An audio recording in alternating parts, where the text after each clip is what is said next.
ओम नमो भगवते वासुदेवाय।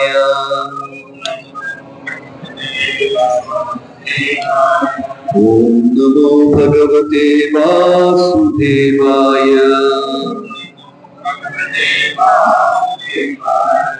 नारायणं नमस्कृत्य नरं चैव नरोत्तमम् देवीं सरस्वतीं व्यासं ततो जयमुदीरये।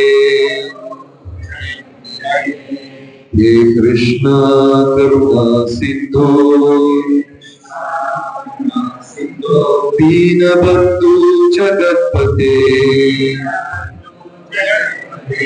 गोपेश गोपिकान्ता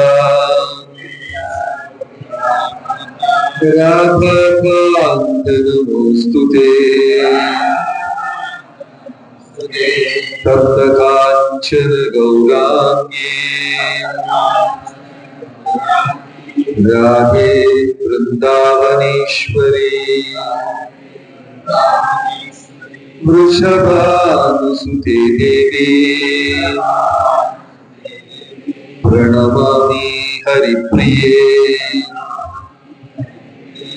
जय श्री कृष्ण चैतन्य प्रभु नित्यानंद श्री अद्वैत गदाधर श्रीवासदि गौरभक्त वृंदा। हरे कृष्णा कृष्ण कृष्ण हरे हरे हरे राम राम राम हरे हरे।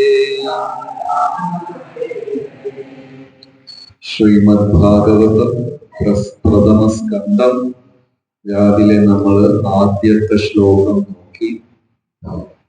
ജന്മാദ്യസ്യ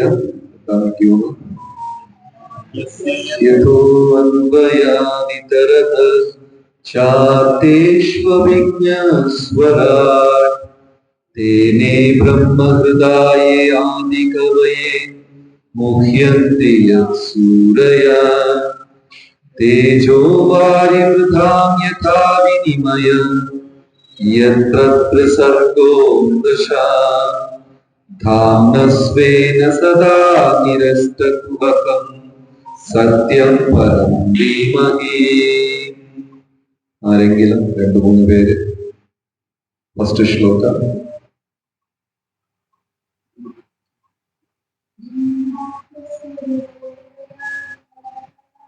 ജന്മാദ്യസ്യ യഥോऽന്വയാനി തരതാ ചാർത്തേഷ്വവിഘ്നസ്വരാട് തേനേ ബ്രഹ്മഹൃദായേ ആദികവയേ മുഹ്യന്തി യത്സൂരയാ തേജോ വാരിവൃധാം യഥാ വിനിമയോ യത്ര ത്രിസർഗോ മൃഷാ ധാമ്ന സ്വേന സദാ നിരസ്തകുഹകം സത്യം പരം ധീമഹി.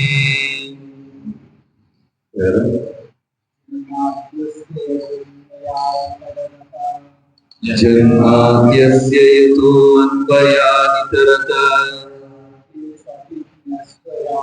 ചാർത്തേഷ്വവിഘ്നസ്വരാട് തേനേ ബ്രഹ്മഹൃദായേ ആദികവയേ മുഹ്യന്തി യത്സൂരയാ തേജോ വാരിവൃധാം യഥാ വിനിമയോ യത്ര ത്രിസർഗോ മൃഷാ रामस्वेन सदा निरस्तकुहकम् सत्यं परं धीमहि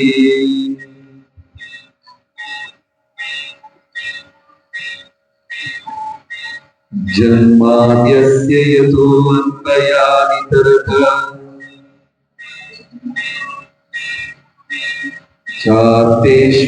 चार्तेष्वभिज्ञस्वराट्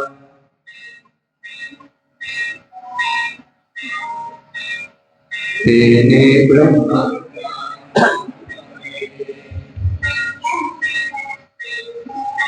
मुह्यन्ति यत्सूरयः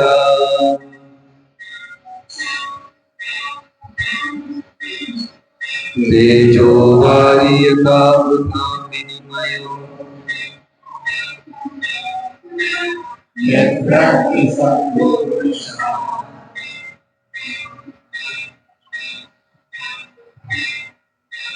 धाम्नस्वेन सदा निरस्तकुहकम् सत्यं परं धीमहि ഭാഗവതം അടുത്തത് രണ്ടാമത്തെ ശ്ലോകം ധർമ്മപ്രോചിത കൈതവോ വക്രധരമോ നിർമത്സരാണാം സദാ വേദ്യം വാസ്തവം അത്ര വസ്തു ശിവദം താപത്രയോന്മൂലനം ശ്രീമദ്ഭാഗവതേ മഹാമുനികൃതേ കിം വാ പരൈരീശ്വര സദ്യോ ഹൃദ്യോ അവരുദ്യത്തെ അത്ര ശുശ്രൂഷുഭിः തക്ഷണാത്. ആരെങ്കിലും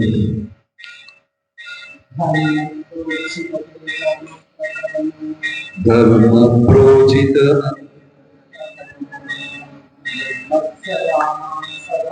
നിർമത്സരാണാം സദാ വേദ്യം വാസ്തവമത്ര വസ്തു ശിവദം താപത്രയോന്മൂലനം ശ്രീമദ്ഭാഗവതേ മഹാമുനികൃതേ കിം വാ പരൈരീശ്വര സദ്യോ ഹൃദ്യവർദ്ധ്യത്തെ കൃതിഭിः ശുശ്രൂഷുഭിः തക്ഷണാത്.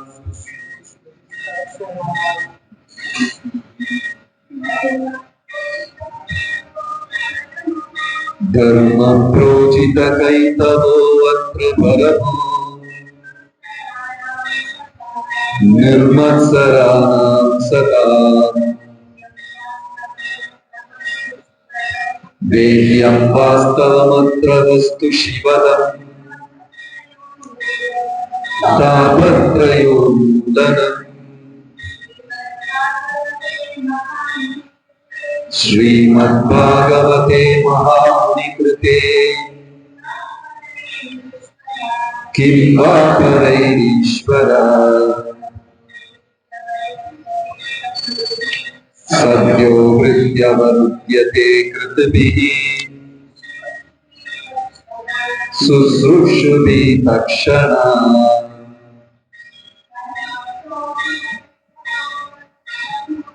ധർമ്മപ്രോചിത കൈതവോ അത്ര പരമോ നിർമത്സരാണാം സദാ വേദ്യം വാസ്തവമത്ര വസ്തു ശിവദം താപത്രയോന്മൂലനം ശ്രീമദ്ഭാഗവതേ മഹാമുനികൃതേ കിം വാ പരൈരീശ്വര സദ്യോ ഹൃദ്യവരുദ്ധ്യത്തെ കൃതിഭിः ശുശ്രൂഷുഭിः തക്ഷണാത്.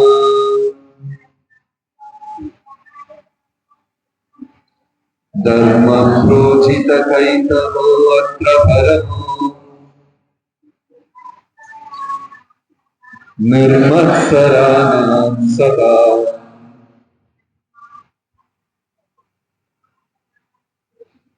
ദേവ്യം വാസ്തവമത്ര വസ്തു ശിവദം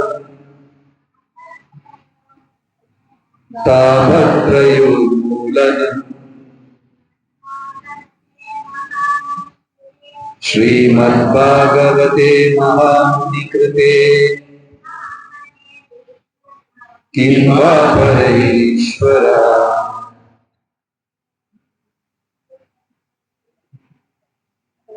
സദ്യോ ഹൃദ്യവർണ്യത്തെ പ്രകൃതിഭിഃ ശുശ്രൂഷുഭി തക്ഷണം. ശ്രീമദ്ഭാഗവതം രണ്ടാമത്തെ ശ്ലോകം. ഇപ്പൊ രാവിലെ നമ്മൾ ചർച്ച ചെയ്തു, ഭാഗവതത്തില് 18,000 ശ്ലോകം ഉണ്ടെങ്കിലും ഈ ആദ്യത്തെ 3 ശ്ലോകം ഭാഗവതത്തിന്റെ മുഴുവൻ സാരവും വിവരിക്കുന്നുണ്ട്. അതിൽ ആദ്യത്തെ ശ്ലോകം വളരെ പ്രധാനം. ആദ്യത്തെ ശ്ലോകം ഭഗവാനെയും രണ്ടാമത്തെ ശ്ലോകം ഭാഗവതത്തിനെയും മൂന്നാമത്തെ ശ്ലോകം ഭക്തന്മാരെയുമാണ് അത് പരാമർശിക്കുന്നത്. അപ്പൊ ഇത് രണ്ടാമത്തെ ശ്ലോകം ശ്രീമദ് ഭാഗവതത്തിനെ കുറിച്ച്, അതായത് ഭഗവാൻ, ഭ എന്ന ശബ്ദം ഭഗവാന് വേണ്ടിയുള്ളതാണ് എന്ന് പരാശര മുനി വിവരിച്ചിട്ടുണ്ട്. സഡ് ഐശ്വര്യ പൂർണോ ഇഹ ഭഗവാൻ സ്വയം.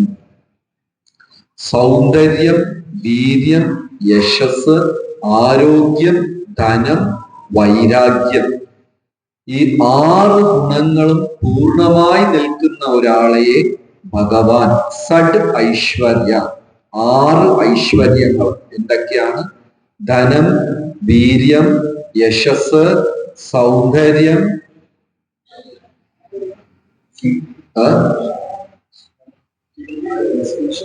ധനം, വീര്യം, സൗന്ദര്യം, യശസ്, അതല്ലേ യശസ്, വൈരാഗ്യം, ഒന്നും കൂടെ അറിവ്, ജ്ഞാനം. ഈ 6 പരാശര മഹർഷി ആരുടെ പിതാവാണ്? വേദവ്യാസന്റെ പിതാവ്. രാവിലെ നമ്മൾ ചർച്ച ചെയ്തു, ഇതെല്ലാം വേദവ്യാസ മഹർഷിയാണ് ക്രോഡീകരിച്ചത്. അദ്ദേഹത്തിന്റെ പിതാവ് വ്യാഖ്യാനം തന്നിട്ടുണ്ട്.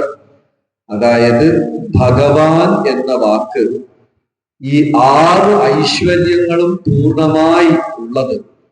അപ്പോ ഭ എന്ന ശബ്ദം ഭഗവാന് സംബന്ധമായ കാര്യങ്ങൾക്ക് വേണ്ടി മാത്രമേ ഉപയോഗിക്കാവൂ.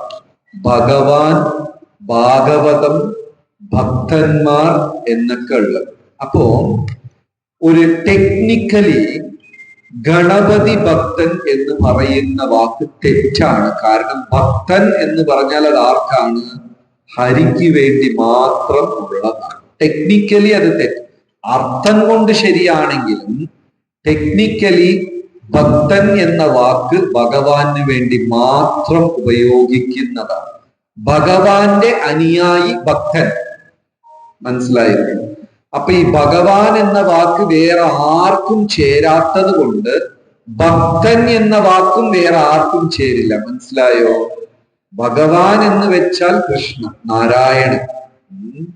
ഇപ്പോ ഗണപതിയെ ഭഗവാൻ എന്ന് പറയാത്തത് കൊണ്ട് ഗണപതിയുടെ വിശ്വാസികളെ, അനുയായികളെയും ഭക്തൻ എന്ന് പറയാൻ സാധിക്കില്ല. അപ്പൊ ഇത് തുടക്കം തന്നെ, ആദ്യത്തെ പ്രാർത്ഥനയിൽ തന്നെ ഇത് ശ്രീകൃഷ്ണ ഭഗവാൻ, അതും ഏത് കൃഷ്ണൻ? നാരായണനിലും ഒരു വിസ്തരണമായ കൃഷ്ണനുണ്ട്. ആ കൃഷ്ണനല്ല, വൃന്ദാവനത്തിൽ വസുദേവരുടെ പുത്രനായ കൃഷ്ണനാണ് എന്ന് ആദ്യം സ്ഥാപിക്കുന്നുണ്ട്. അത് ഏത് പ്രാർത്ഥനയിൽ കൂടെ? ഓം നമോ ഭഗവതേ വാസുദേവ, അത് പറഞ്ഞാണ് ഇത് തുടങ്ങുന്നത്. അപ്പൊ ആദ്യത്തെ ശ്ലോകം ഭഗവാനെ കുറിച്ച്, രണ്ടാമത്തെ ശ്ലോകം ആരെ കുറിച്ചാണ്? ഭാഗവതത്തിനെ കുറിച്ച്. അപ്പൊ അതാണ് ഇപ്പൊ നോക്കുന്നത്. ആദ്യത്തെ വാക്ക് ധർമ്മ, ധർമ്മം. ഈ വാക്ക് ഇന്ന് ഒരുപാട് ജനങ്ങൾ ഉപയോഗിക്കുന്നതും അതിനെ തെറ്റിദ്ധരിച്ചിരിക്കുന്നതായ വാക്കാണ് ഈ ധർമ്മം എന്ന് പറയുന്നത്. സ്ത്രീധർമ്മം, പുരുഷധർമ്മം, ക്ഷത്രിയധർമ്മം, രാജ്യധർമ്മം, ഇങ്ങനെ ഒരുപാട് വാക്കുകളുണ്ട്. അതിന്റെ ഇടയിൽ കൂടെ സനാതന ധർമ്മം എന്ന വാക്കും കൂടെ ചുറ്റിക്കളിക്കുന്നുണ്ട്. ധർമ്മ എന്ന് വെച്ചാൽ ധാരയത്തെ ഇതി ധർമ്മഃ, ധാരയത്തെ താങ്ങിപ്പിടിക്കുക. ഭൂമിക്ക് ഒരു പേര് ധരണി എന്നൊരു പേരുണ്ട്. അതിനെ ഭൂമി വന്ന് താങ്ങിപ്പിടിച്ചിരിക്കുന്നത് കൊണ്ട് എതിനെ താങ്ങിപ്പിടിക്കുമോ അത് ധർമ്മം എന്ന് പറയും. ഒരു വീട് പണിയുന്നത് ബുദ്ധിമുട്ടാണോ? വീട്ടിനെ തല്ലിപ്പൊളിക്കുന്നത് ബുദ്ധിമുട്ടാണോ? 50 കൊല്ലം വീടിനെ പരിപാലിച്ച് താങ്ങിപ്പിടിക്കുന്നത് ബുദ്ധിമുട്ടാണോ? ഏതാണ് ബുദ്ധിമുട്ട്? ഏതാണ്? വീട് കെട്ടുന്നത് കുറച്ച് പാടാണ്, പക്ഷെ അതിനേക്കാളും ബുദ്ധിമുട്ടാണ് 40-50 കൊല്ലം അതിനെ മെയിൻറ്റെയിൻ ചെയ്യുന്നത് എന്ന് പറയും. കുടുംബ ജീവിതവും അങ്ങനെയാണ്. വിവാഹത്തിലേക്ക് ചാടാൻ ഒരു മുഹൂർത്തം മതി, കഴുത്ത് നീട്ടിക്കൊടുത്താൽ മതി. അടുത്ത 50 കൊല്ലം ചിരിച്ചോണ്ടിരിക്കണമല്ലോ, അത് എത്ര ബുദ്ധിമുട്ടാണ്.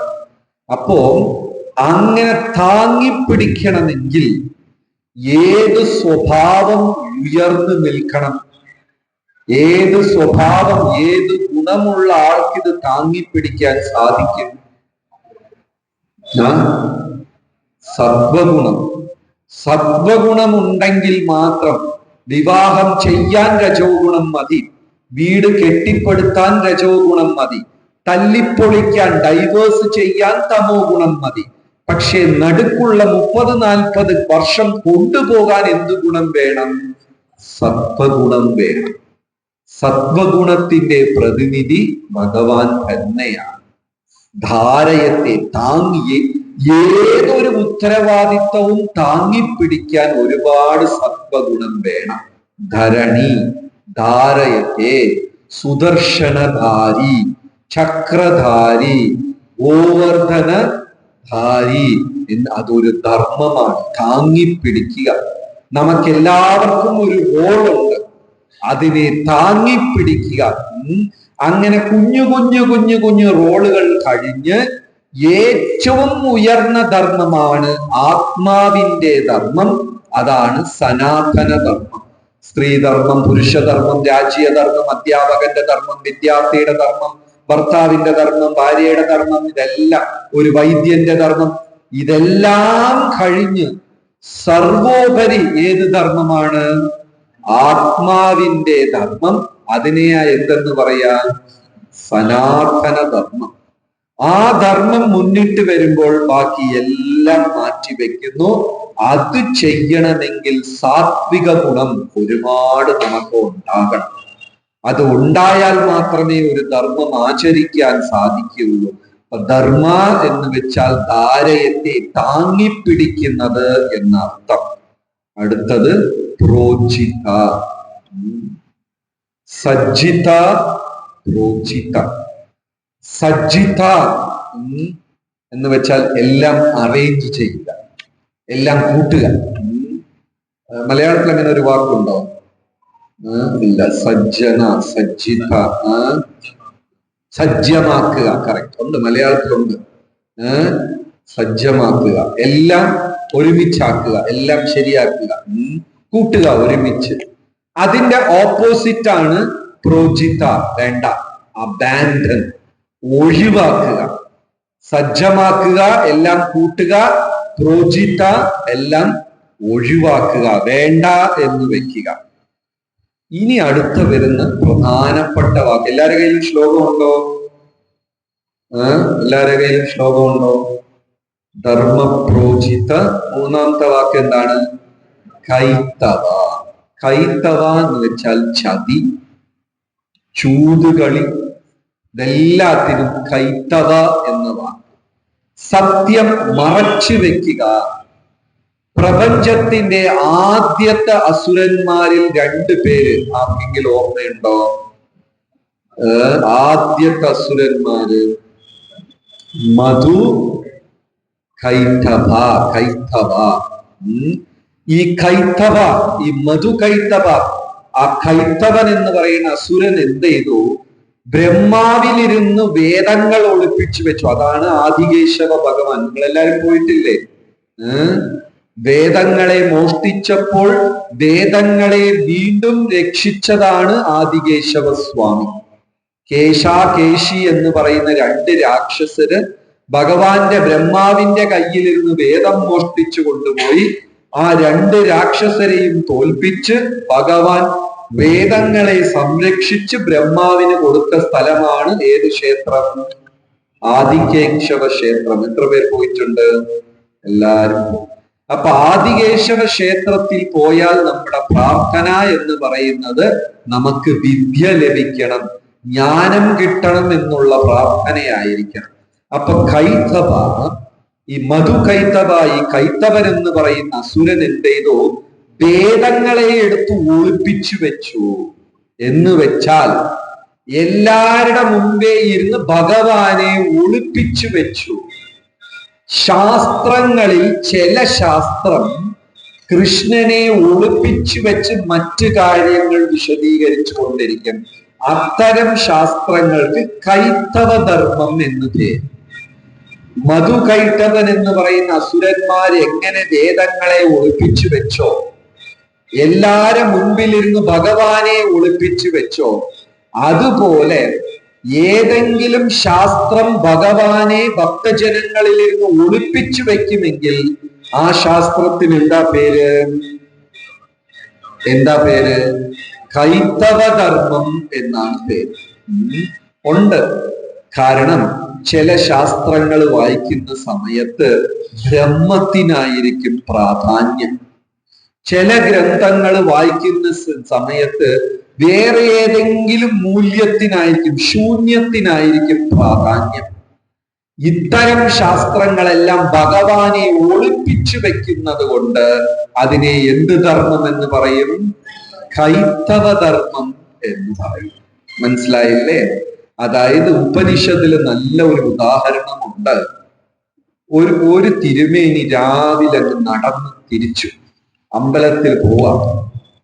നല്ല കുളിച്ച് കുറിയിട്ട് നല്ല പുത്തൻ ആടയൊക്കെ ഉടുത്ത് അദ്ദേഹം ക്ഷേത്രത്തിൽ തൊഴാൻ പോകുന്ന സമയത്ത്, തിരുവനന്തപുരമാണെന്ന് തോന്നുന്നു, അവിടെ എല്ലാം ഓടാം. അവിടെയൊക്കെ ഈ അഴുക്ക വെള്ളവും ചാലും ഓടയൊക്കെ ഒഴുകുന്നു. അപ്പൊ ഈ തിരുമേനി മൂക്കും പൊത്തി പിടിച്ചുകൊണ്ട് അങ്ങോട്ട് നടക്കാൻ ശ്രമിച്ചു. കുറച്ച് ആ ഓടയുടെ സൈഡിൽ കൂടെ നടന്നപ്പോ ഓടയ്ക്കകത്ത് എന്തോ തിളങ്ങുന്നു, അങ്ങനെ ജ്വലിക്കുന്നു. ഓടയ്ക്കകത്ത് ഇങ്ങനെ ജ്വലിക്കുന്നു.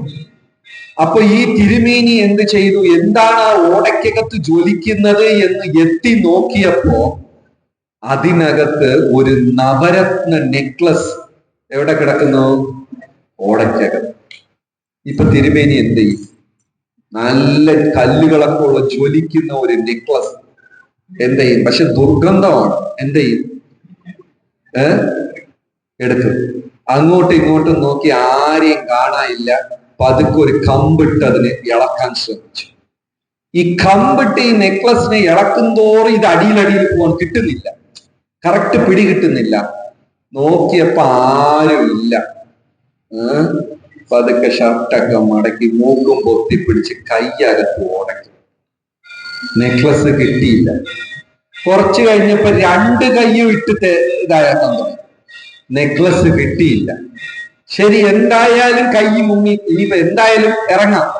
അപ്പുറത്ത് ഇപ്പുറത്ത് നോക്കിയിട്ട് ഒറ്റ ചാട്ടം ഇതിനകത്ത്, ഓടയ്ക്കകത്ത്. അപ്പൊ വേറെ ഒരു സന്യാസി ആ വഴിയെ പോകുന്നു. സന്യാസി പറഞ്ഞു, എന്താ തിരുമേനി രാവിലെ രാവിലെ ഈ ഓടയ്ക്കകത്ത്? ഒന്നുമില്ല അങ്ങ് പൊക്കോളൂ. അപ്പൊ ഈ സന്യാസിക്ക് ഒരു സംശയം, ഈ ഒന്നുമില്ലാതെ ഇദ്ദേഹം ചാടൂല്ലല്ലോ. അപ്പൊ എത്തി നോക്കിയപ്പോ നെക്ലസ്. അപ്പൊ സന്യാസി ചോദിച്ചു, തിരുമേനി നെക്ലസും കണ്ടിട്ടാണോ ചാടിയത്? തിരുമേനി വിചാരിച്ചു ഇനി കണ്ടുപിടിച്ചാൽ ഷെയർ കൊടുക്കേണ്ടി, പങ്കു കൊടുക്കേണ്ടി വരുമോ? ഒന്നുമില്ല പൊക്കോ എന്ന് പറഞ്ഞു വിട്ടു. അപ്പൊ സന്യാസി പറഞ്ഞു, മണ്ട, നെക്ലസ് മരത്തിൽ തൂങ്ങിക്കിടക്കുകയാണ്. നീ ഓടയിലെ കണ്ടത് എന്താണ്? അതിന്റെ റിഫ്ലക്ഷൻ ആണ്. അത് പിടിച്ചാൽ കിട്ടോ? ഒറിജിനൽ നെക്ലസ് എവിടെയാണ്? എല്ലാ രസങ്ങളും, എല്ലാ സ്വാദും, എല്ലാ ആനന്ദവും, എല്ലാ സംതൃപ്തിയും നമുക്കും ഭഗവാനിലുള്ള ബന്ധത്തിലിരുന്ന് മാത്രമേ ഉണ്ടാവുകയുള്ളൂ.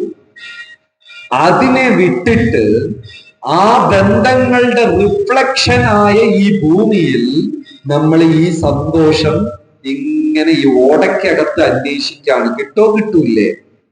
ഇതിനകത്ത് മൊത്തം മുങ്ങിയാലും എന്ത് കിട്ടില്ല? ആ സംതൃപ്തി കിട്ടില്ല. പക്ഷെ ഇതാണ് സത്യം എന്ന് പറയുന്നതിനെയാണ് കൈത്തവ ധർമ്മം എന്ന് പറയുന്നത്. യഥാർത്ഥ ദൈവം മേലെ അതിനെ കാണിക്കാതെ എന്തിനെയാണ് നമുക്ക് കാണിക്കുന്നത്? റിഫ്ലക്ഷനെ മാത്രം കാണിക്കുന്നതിനെയാണ് കൈത്തവ ധർമ്മം. ചിലർ പറയും സഹോദരത്വമാണ് വലുത്, ചില സമയം പറയും രാജ്യമാണ് വലുത്. ഇപ്പോ ഈ പഹൽഗാം ഈ ഒരു യുദ്ധം നടന്നത് കൊണ്ട് ഇപ്പൊ ഓൺലൈനിൽ ഭയങ്കര ഡിസ്കഷൻ. ഞാൻ നോക്കിയപ്പോ ഒരു ശ്ലോകം ഉദ്ധരിച്ചിരിക്കുകയാണ്, ദുർഗാദേവിയുടെ ശ്ലോകം. അതിന് വ്യാഖ്യാനം ഒരാൾ തരുന്നു. ഇവിടെ ദുർഗാദേവി പറയുന്നത് ഇന്ത്യ, ഭാരത് മാതയെ കുറിച്ചാണ്. ശാസ്ത്രത്തിൽ എവിടെയും ഭാരത് മാത ഇന്ത്യ എന്ന്, ഇന്ത്യ പുണ്യഭൂമിയാണെന്ന് പറഞ്ഞിട്ടുണ്ട്. ബ്രഹ്മാണ്ട, അതെന്താണ് ശ്ലോകം? ചൈതന്യ ചരിതാമൃതത്തില് അല്ല, ഭാരതഭൂമിത്തെ ഹൊയില മനുഷ്യ ജന്മ, പിന്നെ എന്തോ പരോപകാരം വരും, ജന്മസാർത്ഥക ഹരി പരോപകാരം. ഭാരതഭൂമിയിൽ ജന്മം കിട്ടുന്നത് അതൊക്കെ ശാസ്ത്രത്തിലുണ്ട്. പക്ഷെ ഈ ദുർഗാദേവി ഭാരത് മാതാവാണ് എന്ന് പറഞ്ഞിട്ടൊക്കെ തെറ്റായ വ്യാഖ്യാനങ്ങൾ. ഇപ്പൊ നടന്ന സംഭവം ഒരു മനുഷ്യത്വമില്ലാത്ത ഒരു സംഭവം. അത് എല്ലാ ജനങ്ങളും അതിനെ എതിർക്കുകയും വൈഷ്ണവർ ഇത്തരം നീചമായ പ്രവർത്തികളെ എതിർക്കുകയും ചെയ്യും. പക്ഷേ അതിന്റെ പേരിൽ ശാസ്ത്രത്തിനെ വളച്ചൊടിച്ച് ഇതൊക്കെ എന്ത് ധർമ്മമാണ്? കൈത്തവ ധർമ്മം. നമ്മളിൽ ഇരുന്ന് ഭഗവാനെ മറയ്ക്കുന്നതെല്ലാം കൈത്തവ ധർമ്മം. ധർമ്മപ്രോചിത കൈത്തവോ അത്ര പരമോ നിർമത്സരാനാം സദാ. ഇനി അടുത്ത വാക്ക് അത്ര. ഈ വാക്ക് നോക്കിക്കോളൂ. ഈ ശ്ലോകത്തില് എത്ര അത്ര വരുന്നു നോക്കിക്കോളൂ. എല്ലാവരുടെ കയ്യിൽ ശ്ലോകം ഉണ്ടാകും. ഇതിനകത്ത് എത്ര പ്രാവശ്യം അത്ര എന്നുള്ളത് വരുന്നു? എത്ര പ്രാവശ്യം വരുന്നു? തെറ്റ്. എത്ര അത്ര വരുന്നു? 3 പ്രാവശ്യം അത്ര എന്ന് വരുന്നു. അതായത് ഈ അത്ര എന്നാണ് ഉദ്ദേശിക്കുന്നത് ഇതിൽ, ഈ ഭാഗവതത്തിൽ. ഇപ്പൊ ഭാഗവതം എന്ന പേര് പറയുന്നില്ല. നമ്മൾ എല്ലാവരും ഒരുമിച്ചിരുന്ന് സദ്യ കഴിക്കാണ്. ഇതിലുള്ള വട കൊള്ളാം, ഇതിലുള്ള പായസം. ഓരോ പ്രാവശ്യം സദ്യ എന്ന വാക്ക് ഉപയോഗിക്കേണ്ട വരുന്നില്ല. ഇതിലുള്ള വട കൊള്ളാം, ഇതിലുള്ള ഇത് കൊള്ളാം. പിന്നെ 3 തവണ അത്ര ഇതിൽ എന്ന് ഭാഗവതത്തിനെ സൂചിപ്പിക്കുന്നുണ്ട്. അല്ലാതെ ഭാഗവതം എന്ന വാക്ക് എത്ര പ്രാവശ്യം വരുന്നുണ്ട്?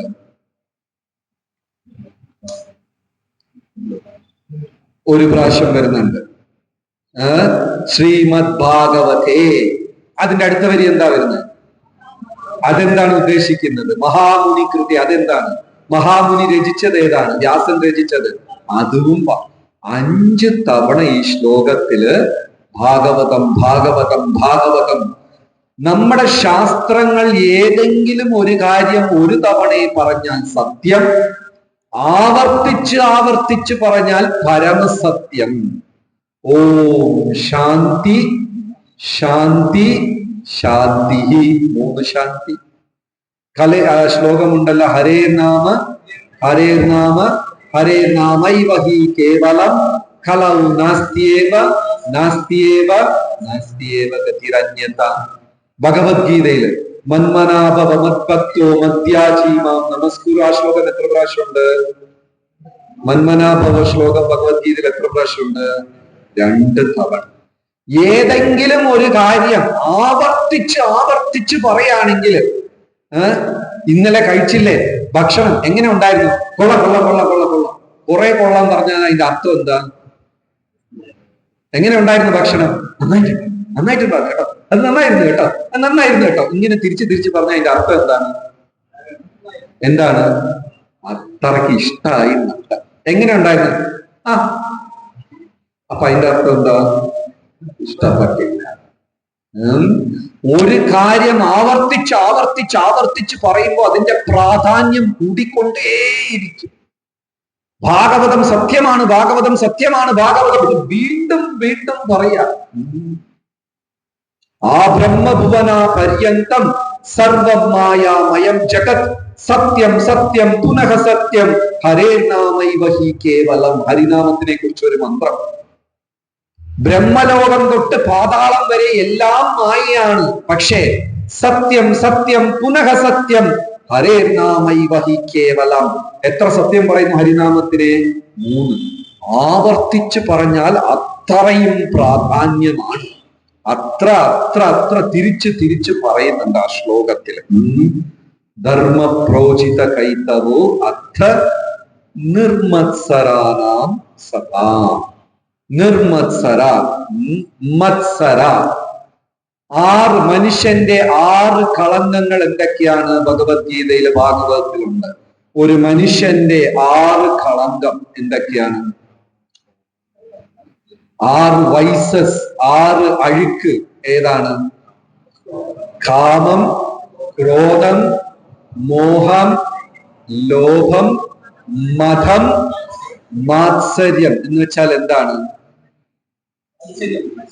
മത്സരിക്കുക അല്ല, അസൂയ.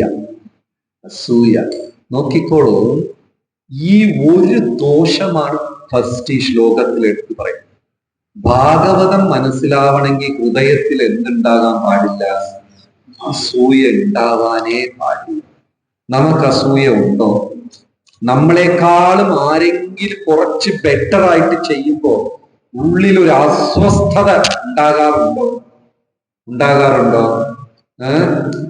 ശശികല മാതാജി പൂമാല കെട്ടിയതിനേക്കാളും ചന്ദ്രകല നന്നായിട്ട് കെട്ടി എന്ന് പറയാൻ ആർക്കെങ്കിലും ധൈര്യം ഉണ്ടോ? അപ്പൊ നമ്മൾ അസ്വസ്ഥരാണ്. നമ്മളെ ആരെങ്കിലും മറികടക്കുന്നു, നമ്മൾ ചെയ്തുകൊണ്ടിരിക്കുന്നത് ആരുടെയോ കയ്യിലേക്ക് പോകുന്നു, നമ്മളെക്കാളും അയാൾ നല്ലതാണെന്ന് മറ്റുള്ളവർ അഭിസംബോധന ചെയ്യുന്നു. ഉള്ളിന്റെ അകത്ത് ഒരു അസ്വസ്ഥതയുണ്ടാകും. കാരണം 6 അഴുക്കിൽ 5 അഴുക്കിനെ ഭക്തിയോട് എങ്ങനെയെങ്കിലും കണക്ട് ചെയ്യാം, ഇതിനെ മാത്രം കണക്ട് ചെയ്യാൻ പറ്റില്ല. 6 ഏതൊക്കെയാണ്? കാമം. ഇതിനെ ഭക്തിയിലേക്ക് കൊണ്ടുവരാം. എങ്ങനെ? നാമജപവും നിരന്തര ഭക്തിയും സേവനവും ചെയ്തുകൊണ്ടേയിരിക്കുമ്പോൾ കാമം പ്രേമമായി മാറും. ഇഷ്ടം പോലെ ഉദാഹരണമുണ്ട്. ഒന്ന് പറയും ഭാഗവതത്തിൽ നിന്ന് അല്ലെങ്കിൽ പുരാണങ്ങളിൽ നിന്ന് കാമം പ്രേമമായി മാറിയത്. ഒന്ന് പറയും, ഇഷ്ടം പോലെ. കുബ്ജ ഫേമസ് ഉണ്ട്, വളരെ ഫേമസ്.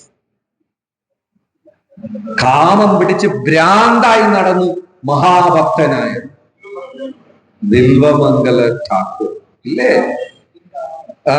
പിങ്കള ഹരിദാസ് ഠാക്കൂറിനൊന്നും കാമമില്ല. ആ പ്രോസ്റ്റിറ്റ്യൂട്ട്. കാമം പ്രേമമാക്കാം. ഈ കാമം എന്ന് പറഞ്ഞാൽ എല്ലാവരുടെ ഉള്ളിലും ഇല്ലാത്ത സാധനമൊന്നും അല്ല. പക്ഷെ അത് സേവനത്തിൽ കൂടെ ഭക്തിയിലേക്ക് കൊണ്ടുവരാൻ പറ്റും. ശരി, ക്രോധത്തിനെയും കൊണ്ടുവരാൻ പറ്റും, ദേഷ്യത്തിനെയും ഇതിൽ കൊണ്ടുവരാൻ പറ്റും, ഭക്തിയിലേക്ക് കൊണ്ടുവരാൻ. ഹനുമാൻ ശരിക്കും ദേഷ്യം വന്നപ്പോഴാ പാലം പണിത്. നമ്മളും ദേഷ്യം വന്നാല്, നമ്മക്ക് ദേഷ്യം വന്നാൽ നാശമാണ് ഫലം. എനിക്ക് ഇന്നലെ നല്ല ദേഷ്യമായിരുന്നു, അതുകൊണ്ട് വീട്ടിലുള്ള അത്ര തുണി ഞാൻ അലക്കി വെച്ചു. കേട്ടിട്ടുണ്ടോ? നമ്മൾ കത്തിച്ച് കളയും. ഹനുമാൻ ലങ്ക കത്തിച്ചാൽ നമ്മൾ സ്വന്തം വീട് കത്തിച്ച് കളയും. എന്നാൽ ദേഷ്യത്തിനെയും അതും ഉണ്ട്. ദേഷ്യം കൊണ്ട് ചിലര് വാശിയെടുത്ത് എന്നെ കൊണ്ട് പറ്റില്ലെന്ന് പറഞ്ഞല്ലേ, ഞാനിത് മുഴുവൻ ചെയ്ത് കാണിക്കാം. അങ്ങനെ ക്രോധത്തിനെയും ഇതിലേക്ക് കൊണ്ടുവരാം, ഭക്തിയിലേക്ക് കൊണ്ടുവരാം. കാമക്രോധം, മോഹാലസ്യമുള്ളവനും ഭക്തിയിൽ വന്നാൽ അതിലിരുന്ന് വെളിയിൽ വരാൻ സാധിക്കും. അത് വന്നതാണ് ഇയാൾ മൃഗാരി. അയാൾ മഹാമായയിലിരുന്ന ആളാണ്. ആരുമേ നീ ഇത് രക്ഷപ്പെടില്ല എന്ന് പറഞ്ഞ ആളാണ് മൃഗാരി. കാമക്രോധ മോഹ ലോഭം, ആർത്തിപ്പണ്ടാരം. ഒരു ചുക്കിനും ചുണ്ണാമ്പിനും പോലും ആർക്കും കൊടുക്കൂല, അത്രയ്ക്കുന്ന ആർത്തി. ഒരാൾ മഹാഭക്തനായി. ആർക്കെങ്കിലും ആ ഒരു കഥ അറിയാമോ? പുരന്ദരദാസ് ഭാര്യയ്ക്ക് പാചകത്തിന് നെയ്യ് കൊടുക്കൂല. ഭാര്യ കഴിക്കാൻ നെയ്യ് ചോദിച്ചു കഴിഞ്ഞാൽ നെയ്യ് കുപ്പി തരും. എന്താണ്? മണപ്പിച്ചിട്ട് ചോറ് കഴിച്ചോ. അത്രയ്ക്കും പിശുക്കനായിരുന്നു. ആര്? പുരന്ദരദാസ്. നവകോടി നാരായണൻ മഹാപിശുക്കനായിരുന്നു അദ്ദേഹം. ആ പിശുക്കൻ പിന്നീട് എന്തായി? മഹാഭക്തൻ പുരന്ദരദാസരായി മാറി. അപ്പോ കാമ ക്രോധ മോഹ ലോഭ പിന്നെ മതഭ്രാന്തും കൂടെ മാറ്റാൻ പറ്റും. ഭ്രാന്തുള്ളതും കൂടെ. കാരണം അത് എനിക്ക് പേഴ്സണൽ അനുഭവം. 30 വർഷമായിട്ട് കുറെ സാധനങ്ങൾ കാണും. ചിലതൊക്കെ മാറി, ചിലത് മാറിയില്ലത്. പക്ഷേ ഭക്തിയിൽ കണക്ട് ചെയ്യാൻ പറ്റാത്ത ഒരേ ഒരു വിഷയം ഏതാണ്? മാത്സര്യം, അസൂയ ഉള്ള ആൾ പുറത്താണ്. ശ്രീമദ് ഭാഗവതം ഒരിക്കലും അവരെ ഹൃദയത്തിൽ ശോഭിക്കുകയില്ല, അതിന്റെ അർത്ഥം മനസ്സിലാക്കാൻ. അതുകൊണ്ടാണ് ഈ ഒരു സ്വഭാവം മാത്രം എടുത്തു പറഞ്ഞിരിക്കുന്നത്. ധർമ്മ പ്രോചിത കൈതവോ അത്ര പരമോ നിർമത്സരാനാം സദാ. നിർമത്സരം, മാത്സര്യം പാടില്ല. ശ്രീമദ് ഭാഗവതത്തില് ആ അസൂയക്ക് എന്താണ്? ഒരു പേഴ്സണാലിറ്റി ഉണ്ട്. ആരാണ്? ശ്രീമദ് ഭാഗവതത്തില് അസൂയക്ക് ഒരു വ്യക്തിയുണ്ട്. ആരാണ്? ശിശുപാലൻ. ദശമസ്കന്ധത്തിൽ ശിശുപാലന്റെ കഥ കേൾക്കും.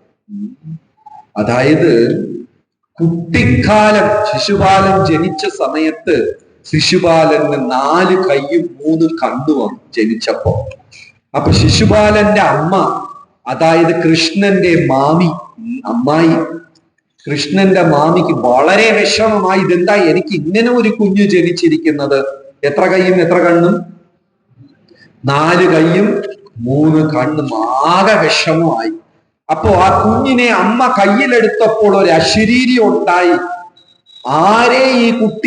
ആര് വന്ന് ഈ കുട്ടിയെ തൊടുമോ, തൊടുന്ന സമയത്ത് ആ കുഞ്ഞിന്റെ 2 കൈ അപ്രത്യക്ഷമാവുകയും 3ാമത്തെ കണ്ണ് അപ്രത്യക്ഷമാവുകയും ചെയ്യുമോ, ആ വ്യക്തിയായിരിക്കും ഈ കുട്ടിയെ കൊല്ലുക.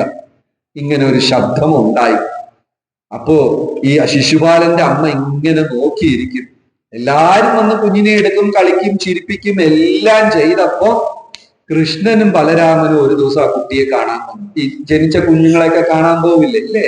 അങ്ങനെയൊക്കെ പോകുമ്പോ നമ്മൾ പഴങ്ങളോ കുറച്ച് പൈസയോ മധുര പലഹാരങ്ങളോ ഇതൊക്കെ കൊണ്ടുപോകും.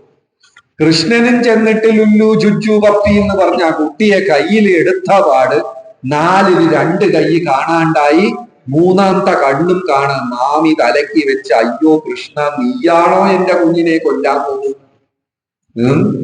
നീ എന്റെ അടുത്ത് എന്തുമാത്രം സ്നേഹം കാണിക്കുന്നു, നിനക്കെങ്ങനെ എന്റെ മകനെ കൊല്ലാൻ തോന്നും? അപ്പൊ കൃഷ്ണൻ പറഞ്ഞു, വിഷമിക്കണ്ട, അവൻ 100 വട്ടം എന്നെ ചീത്ത വിളിക്കുന്നത് വരെ ഞാൻ കൊല്ലില്ല. 100 കടന്നാലേ ഞാന് കൊല്ലൂ, 100 പ്രാവശ്യം. അപ്പൊ ശിശുപാലന്റെ നിത്യസാധന എന്താന്ന് വെച്ചാൽ ദിവസം എണീറ്റിട്ട് കൃഷ്ണനെ 99 തവണ ചീത്ത പറയും. പിന്നെ ഒരു ബ്രേക്ക് എടുക്കും. പിന്നെ ആദ്യം ഒന്നേയിരുന്നു. ഈ മനസ്സിൽ അസൂയയും ഭ്രാന്തും ഉള്ളവര് ഒരു കാര്യം ഇഷ്ടപ്പെട്ടില്ലെങ്കിൽ ആവർത്തിച്ച് അതെന്നെ പറഞ്ഞു ഡിസ്റ്റർബ് ആയാല്, അങ്ങനെ എക്സ്പീരിയൻസ് ഉണ്ടോ? കേട്ടിട്ടുണ്ടോ? അങ്ങനെ ഉള്ളവരെ പരിചയമുണ്ടോ? എല്ലാരും വൈഫുമാരും നോക്കാം. എന്തെങ്കിലും ഇഷ്ടപ്പെട്ടില്ല, ഡിസ്റ്റർബ് ആയാല് തിരിച്ച് തിരിച്ച് തിരിച്ച് തിരിച്ച് അത് തന്നെ പറഞ്ഞത് വീണ്ടും വീണ്ടും വീണ്ടും പറഞ്ഞുകൊണ്ടേയിരിക്കും. ശിശുപാലൻ അസൂയ 99 തവണ കൃഷ്ണ ഭഗവാനെ പറയും, പിന്നെ ഒരു ബ്രേക്ക് എടുക്കും, പിന്നെ ആദ്യം തൊട്ട് വീണ്ടും ഇങ്ങനെ പറയും. ഇവിടെ ആചാര്യന്മാർ ഒരു ചോദ്യം ചോദിക്കുന്നത് ശിശുപാലന്റെ ജീവിതത്തില് ഇതാണ് 9ാമത്തെ അപരാധം. 9ാമത്തെ നാമപരാധം എന്താണ്? 9ാമത്തെ നാമപരാധം എന്താണ്? അവിശ്വാസികൾക്ക് നാമത്തിന്റെ മഹിമ കാരണം ശിശുപാലന്റെ അസൂയ കൃഷ്ണനെ കുറിച്ച് നാട്ടുകാർ പറയുന്തോറും കേൾക്കുന്തോറും അസൂയ കൂടും. സാധാരണ ഭാഗവതം എന്താ പറയുന്നത്? കൃഷ്ണകഥ കേട്ടാൽ നമ്മുടെ ഹൃദയത്തിൽ എന്തുണ്ടാകും? പുണ്യമുണ്ടാകും, ഭക്തി ഉണ്ടാകും, പരിശുദ്ധരാകും. കഥയന്തശ്ച മാം നിത്യം തുഷ്യന്തി ച രമന്തി ച തവ കഥാമൃതം ഭക്തജീവനം കവിവിരീതിതം കൽമശാപകം ശ്രവണമംഗളം. ഇത് പുണ്യമായ ശ്രവണം കേട്ടാൽ ലക്ഷ്മി ദേവി ഹൃദയം. ഇങ്ങനെയൊക്കെയാണ് ഭാഗവതം പറയുന്നത്. പക്ഷെ ശിശുപാലന് മാത്രം ഭഗവാന്റെ പ്രകൃതി കേട്ട് കേട്ട് കേട്ട് ഇരിക്കുന്തോറും ശിശുപാലന്റെ അസൂയ കൂടിക്കൊണ്ടേയിരിക്കും. അങ്ങനെ അസൂയ ഉള്ള ഒരാൾക്ക് ഭക്തിയിൽ വരാൻ വലിയ പാടാണ്. ഭാഗവതം അവരുടെ ഹൃദയത്തിൽ സ്ഥാപിക്കപ്പെടില്ല. കാരണം അവർ കേട്ട് കേട്ട് ഭക്തന്മാരെടുത്തെല്ലാം അസൂയ അവർക്ക് കൂടിക്കൊണ്ടേയിരിക്കും. അങ്ങനെ ഇന്ദ്രപ്രസ്ഥത്തിൽ രാജസൂയ യാഗം നടക്കുന്ന സമയത്ത് ശിശുപാലൻ അവിടെ വന്നു. കൂടെ രുക്മി, കൃഷ്ണ ഭഗവാന്റെ പത്നിയുടെ സഹോദരനായ രുക്മിയൊക്കെ ഉണ്ടായിരുന്നു. അവിടെ നാരദ മഹർഷി, ബ്രഹ്മാവ്, മഹാദേവൻ, ദേവഗണങ്ങള്, പാണ്ഡവര്, എല്ലാ വിശിഷ്ട വ്യക്തികളും അവിടെ ഇരിക്കുകയാണ്. ശിവനും ബ്രഹ്മാവും ഉൾപ്പെടെ ആ സദസ്സിലുണ്ട്. ആ രാജസൂയ യാഗത്തില് മുഖ്യ അതിഥിയായിട്ട് ആരെയാ വിളിച്ചിരിക്കുന്നത്? കൃഷ്ണ ഭഗവാനെ വിളിച്ചിരിക്കുക. അന്ന് ബ്രഹ്മാവ് വരും, അദ്ദേഹം വന്ന് ഒരു സമ്മാനം കൊടുക്കുന്നു കൃഷ്ണ ഭഗവാന്. ശിവൻ വന്ന് ഗിഫ്റ്റ് കൊടുക്കുന്നു, അദ്ദേഹമാണ് മുഖ്യ അതിഥി. ഇന്ദ്രൻ വരുന്നു. ഇതെല്ലാം കൂടെ കണ്ടപ്പോ ശിശുപാലന്റെ അസൂയ അന്ന് പൊട്ടിത്തെറിച്ചു. പിന്നെ ആള് കുറച്ച് മാത്സിലും വീക്കായിരുന്നു. ഇവിടെ കണക്കിൽ വീക്ക് എത്ര പേരാണ്? ആള് കുറച്ച് മാത്സിലും വീക്കായി. അന്ന് അസൂയ അങ്ങ് പൊട്ടിത്തെറിച്ചു. അപ്പൊ എന്തായി? 99ന്റെ കണക്ക് തെറ്റിപ്പോയി ശിശുപാലൻ. അതോടെ തലയും. കാമക്രോധ മോഹ ലോഹ മതം, ഇത് 5ഉം ഭക്തിയിൽ എങ്ങനെയെങ്കിലും കണക്ട് ചെയ്യാം. എതിനെ കണക്ട് ചെയ്യാൻ പറ്റില്ല. അപ്പൊ ഇതിൽ ഇനിയൊരു ഉള്ളർത്ഥം എന്താണെന്ന് പറഞ്ഞാല്, പരിശുദ്ധ ഭക്തൻ എന്ന് പറഞ്ഞാൽ അസൂയയില്ലാത്തവനായിരിക്കണം. അടുത്ത വാക്ക് സതാം. സത്, സത് എന്ന വാക്കാണ് റൂട്ട് വേർഡ്. സത് എന്ന വാക്കാണ് റൂട്ട് വേർഡ്. സത്സംഗം, സതാം, പരിശുദ്ധം, ഏറ്റവും ഉന്നതമായ പരിശുദ്ധം. ആ പരിശുദ്ധം എന്ന് ഉദ്ദേശിക്കുന്ന എന്താ? അസൂയയില്ലാത്ത മനസ്സ്. ആ പരിശുദ്ധ ഭക്തന്മാർ ധർമ്മ പ്രോജിത കൈതവോ അത്ര പരമോ നിർമ്മത്സരാനാം സദാ. അപ്പോ അത്ര പരിശുദ്ധ ഹൃദയമായ ഭക്തർ ഭാഗവതം അവർക്കിഷ്ടമാണ്. അവർക്ക് ഭാഗവതത്തിനെ ഇഷ്ടമാണ്. ആ ഭാഗവതത്തിന് കൈത്തവ ധർമ്മത്തിന് സ്ഥാനമേ ഇല്ല. ഉന്നതമായ പരമധർമ്മമാണ് ഈ ഭാഗവതം പറയുന്നത്. ഇവിടെ ചില കാര്യം ശ്രദ്ധിക്കണം. ഇങ്ങനെയും പറയും, അങ്ങനെയും പറയും. അർത്ഥം ഒന്നാണ്. ഉച്ചയ്ക്ക് ഭക്ഷണം കൊള്ളായിരുന്നു. ഇതുപോലെ ഒരു ഭക്ഷണം വേറെ എവിടെയും കിട്ടില്ല. ഈ 2 വാക്കിന് അർത്ഥം എന്താണ്? ഒന്ന് തന്നെയാണ്. ഊണ് ഗംഭീരമായിരുന്നു, ഇതുപോലെ ഒരു ഊണ് ഞാൻ കഴിച്ചിട്ടില്ല. പക്ഷെ പറഞ്ഞു വരുന്നത് ഒന്ന് തന്നെയാണ്. അപ്പൊ ഈ ശ്ലോകത്തില് തിരിച്ചും മറച്ചും ഭാഗവതത്തിനെ കുറിച്ച്, ഭാഗവതം സത്യമാണ്, ഭാഗവതത്തിൽ കള്ളമില്ല, ഭാഗവതം ശുദ്ധ ഭക്തർക്ക് ഇഷ്ടമാണ്, ശുദ്ധി ഇല്ലാത്തവർക്ക് ഭാഗവതം, ഇത് തിരിച്ച് അതിന്റെ അർത്ഥം നമ്മൾ മനസ്സിലാക്കണം. ഭാഗവതത്തിന് ഈ ശ്ലോകം എന്തുമാത്രം പ്രാധാന്യം കൊടുക്കുന്നു എന്നാണ്. മനസ്സിലായത്? കൈത്തവ ധർമ്മത്തിന് സ്ഥാനമില്ല. പരമപ്രധാനം ഉത്തമമായ ധർമ്മമാണ് ഭാഗവതം സ്ഥാപിക്കുന്നത്. ഫസ്റ്റ് ട്രാൻസ്ലേഷന്റെ ഫസ്റ്റ് ലൈൻ വായിക്കും. ഉറക്കെ ഇംഗ്ലീഷിൽ. Completely rejecting all religious activities which are materially motivated. ഭൗതികമായിട്ടുള്ള എല്ലാം ഭാഗവതം ഉപേക്ഷിക്കുന്നു.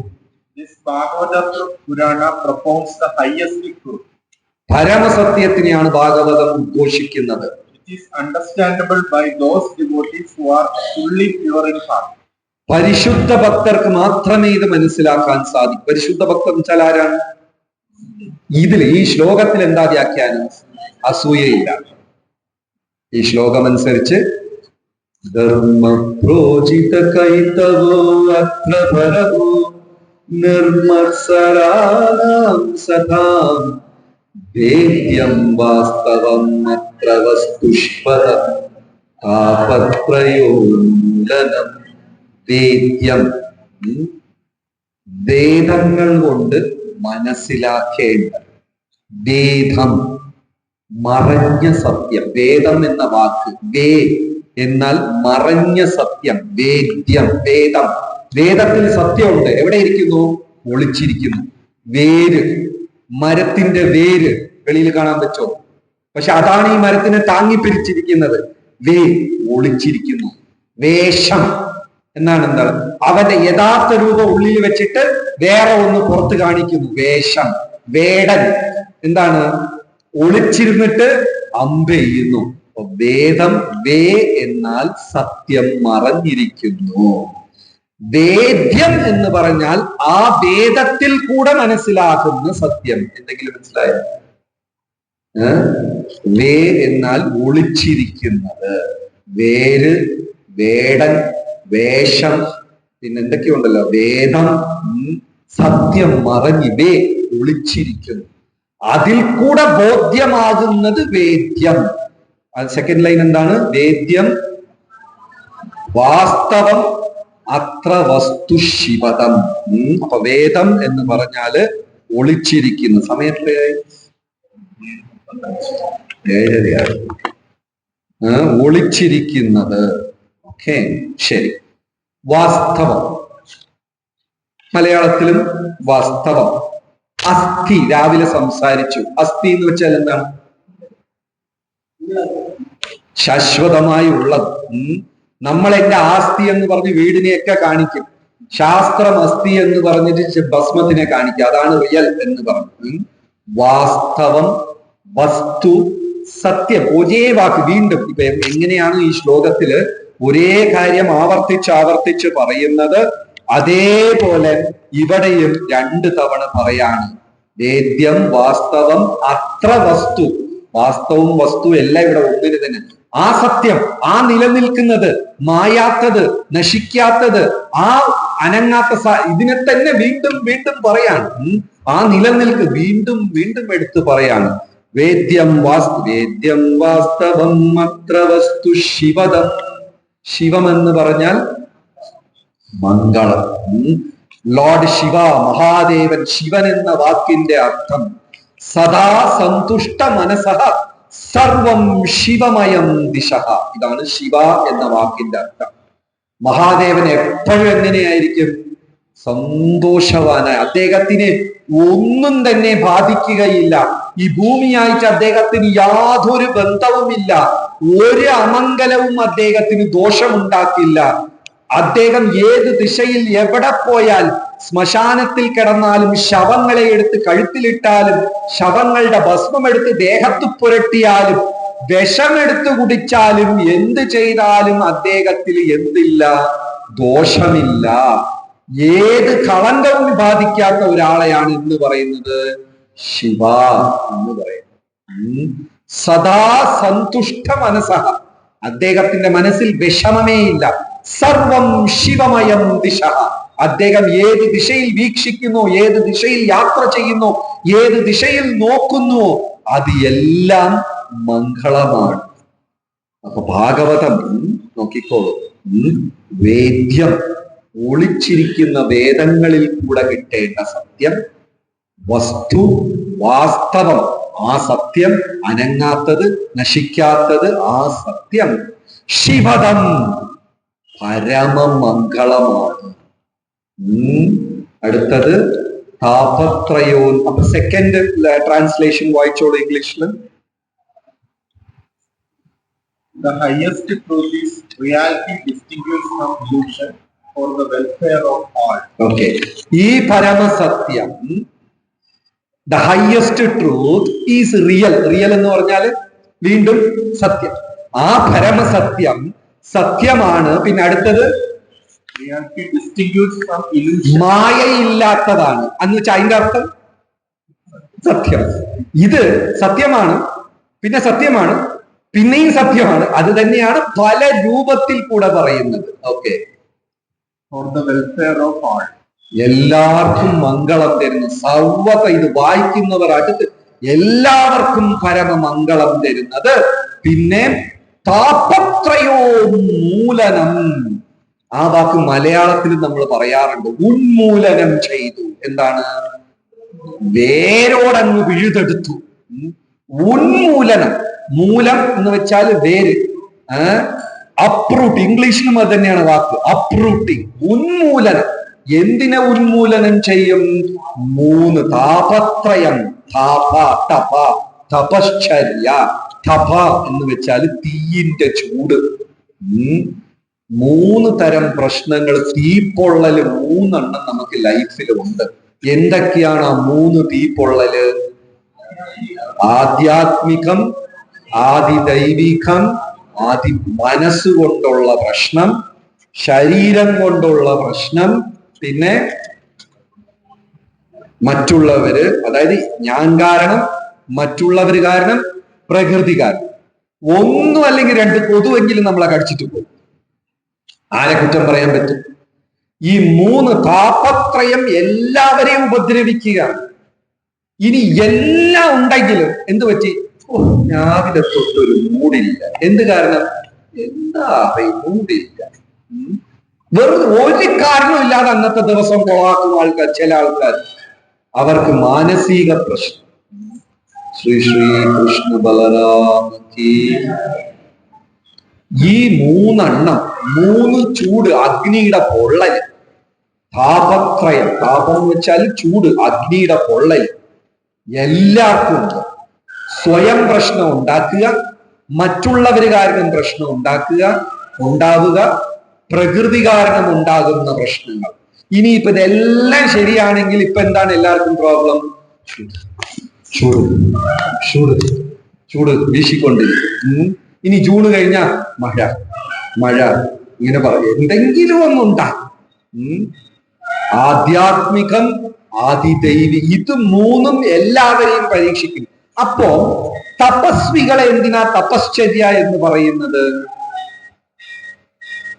ഇത് 3 ഇന്ന് ആർക്കും രക്ഷപ്പെടാൻ പറ്റില്ല. ഓക്കെ, ഇത് 3 എല്ലാവർക്കും ഈ 3 താപത്രയം, ഈ ചൂട് പൊള്ളലുണ്ട്. അപ്പൊ ഇത് മനസ്സിലാക്കിക്കൊണ്ട് ഒരു ഋഷി എന്ത് ചെയ്യുന്നു? പ്രകൃതി എനിക്ക് ചൂട് തരുന്നതിന് മുമ്പേ ഞാൻ എന്ത് ചെയ്യുന്നു? നേരെ കാട്ടിൽ പോയിട്ട് 4 ദിവസം ധ്യാനം. ഉടനെ ബ്രഹ്മാവ് വന്ന് ചോദിക്കും, നിനക്ക് എന്ത് വേണം? എനിക്ക് എന്റെ ജീവിതം ഒരു 10 വർഷം കൂട്ടിത്തരണം. ബ്രഹ്മാവ് ഓക്കെ, വീട്ടിൽ തിരിച്ചു വന്നു. ഇപ്പൊ എന്താ സംഭവിച്ചത്? എന്തായാലും അയാൾ ചൂട് പൊള്ളിയിരിക്കേണ്ടി വരും. ഈ ബുദ്ധിമാൻ എന്ത് ചെയ്തു? വീട്ടില് 10 ദിവസം പൊള്ളലും ഏറ്റിരിക്കുന്നതിന് പകരം അതിനു മുമ്പേ വോളണ്ടറി അത് ഏറ്റെടുത്തു. മനസ്സിലായ ഞാൻ പറഞ്ഞത്? വോളണ്ടറി ആയിട്ട് ഏറ്റെടുത്തപ്പോ അയാൾക്ക് എന്ത് കിട്ടി? ഒരു അനുഗ്രഹം. മനസ്സിലായ? ഈ താപത്രയം നമുക്ക് എല്ലാവർക്കും ഉണ്ട്. മനസ്സിലായില്ലേ? ഇപ്പോ ഞാൻ എല്ലാ ഗൃഹസ്ഥരെയും കാണുന്നു, അവരെ കഷ്ടപ്പാടുകൾ മുഴുവനും കാണും. അപ്പൊ ഞാൻ എന്ത് ചെയ്തു? അവർ ഓരോ കുടുംബത്തിന് തലയിലെടുത്ത് വെച്ചപ്പോ ഞാൻ ഒരു 50 കുടുംബത്തിന് തലയിലെടുത്ത് വെച്ചു. എന്തായാലും കഷ്ടപ്പെടാം. പക്ഷെ ഈ 50 കുടുംബം തലയിലെടുത്ത് വെച്ചുകൊണ്ട് കൃഷ്ണപ്രദാനം ഹരേ കൃഷ്ണ ബ്ലസ്സിംഗ്. ഞാൻ ചെയ്യാതെ ഇരുന്നെങ്കിൽ പ്രകൃതി ഒരു കുടുംബത്തിന് എന്റെ തലയിലെടുത്ത് വെച്ചേരും. പുണ്യവും കിട്ടില്ല, ഒന്നും കിട്ടില്ല. ഇപ്പൊ ഇതിന്റെ സൂത്രം മനസ്സിലായ? എന്തായാലും നമ്മൾ കഷ്ടപ്പെടണം. അപ്പൊ നമ്മളായിട്ട് എന്ത് തീരുമാനിക്കണോ? അടുത്ത ഒരാഴ്ച ഞാൻ ഒരു നേരെ കഴിക്കുള്ളൂ, 16 പകരം 24 ചെല്ലും. ഈ താപത്രയം എന്റെ മുൻപിൽ വരുന്നതിന് മുൻകൂട്ടി കണ്ട് ഈ താപത്രയത്തിനെ ഞാൻ തപശ്ചര്യയായിട്ട് മാറ്റുമ്പോ അതിന്റെ പീഡനം എനിക്ക് എന്തായി മാറുന്നുണ്ട്? അനുഗ്രഹമായി. ഇതാണ് സൂത്രം. ആ താപത്തിലിരുന്ന് രക്ഷപ്പെടുന്നത് തപശ്ചര്യ. ക്ലിയർ ആയോ? എന്തെങ്കിലും മനസ്സിലായോ? ഈ താപത്രയത്തിലിരുന്ന് രക്ഷപ്പെടുന്നതാണ് ഋഷിമാര് ചെയ്യുന്ന തപസ്. പക്ഷെ ഇവിടെ അർത്ഥം പറയുന്നത് ഭാഗവതത്തിനെ ശരണം പ്രാപിച്ചാൽ ഇത് മൂന്നിനെയും വേരോടെടുത്ത് കളഞ്ഞളയും. ഏത്? ഭാഗവതം. താപത്രയോന്മൂലനം, മൂന്നെണ്ണത്തിനെയും വേരോട് പിഴുത് കളഞ്ഞു കളയും. ധർമ്മ പ്രോജിത കൈതവോ അത്ര പരമോ നിർമത്സരാനാം സദാ വേദ്യം വാസ്തവം അത്ര വസ്തു ശിവദം താപത്രയോന്മൂലനം. ശ്രീമദ് ഭാഗവതം എന്ന് പറയുന്ന സത്യത്തിൽ കളങ്കമില്ല. കൈത്തവ ധർമ്മം, ചീറ്റിംഗ് റിലീജിയൻ ഇല്ല. ഉന്നതമായ ധർമ്മമാണ്. ഇത് സത്യമാണ്. ഇതിൽ മായയില്ല. ഇതിനെ അസൂയയില്ലാത്തവർക്ക് സമീപിക്കാൻ സാധിക്കും. അങ്ങനെ സമീപിച്ചു കഴിഞ്ഞാൽ മൂന്ന് താപത്രയങ്ങളും വേരോട് പിഴുത് കളയും. ഫസ്റ്റ് 2 ലൈന്റെ അർത്ഥം മനസ്സിലായോ? ഉറക്കം വരുന്നോ? അടുത്ത 2 ലൈൻ. ഹരേ കൃഷ്ണ ഹരേ കൃഷ്ണ കൃഷ്ണ കൃഷ്ണ ഹരേ ഹരേ രാമ ഹരേ രാമ രാമ രാമ ഹരേ ഹരേ കൃഷ്ണ.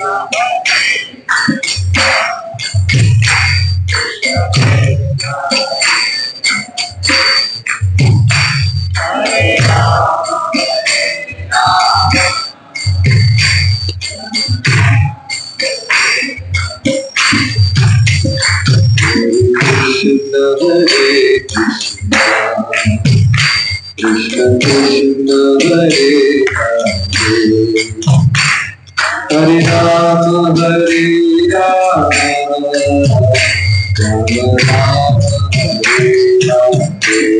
Hare.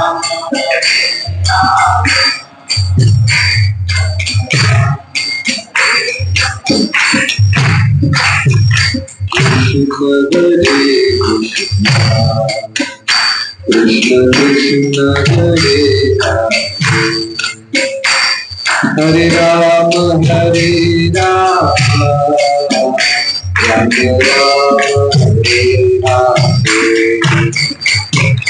Krishna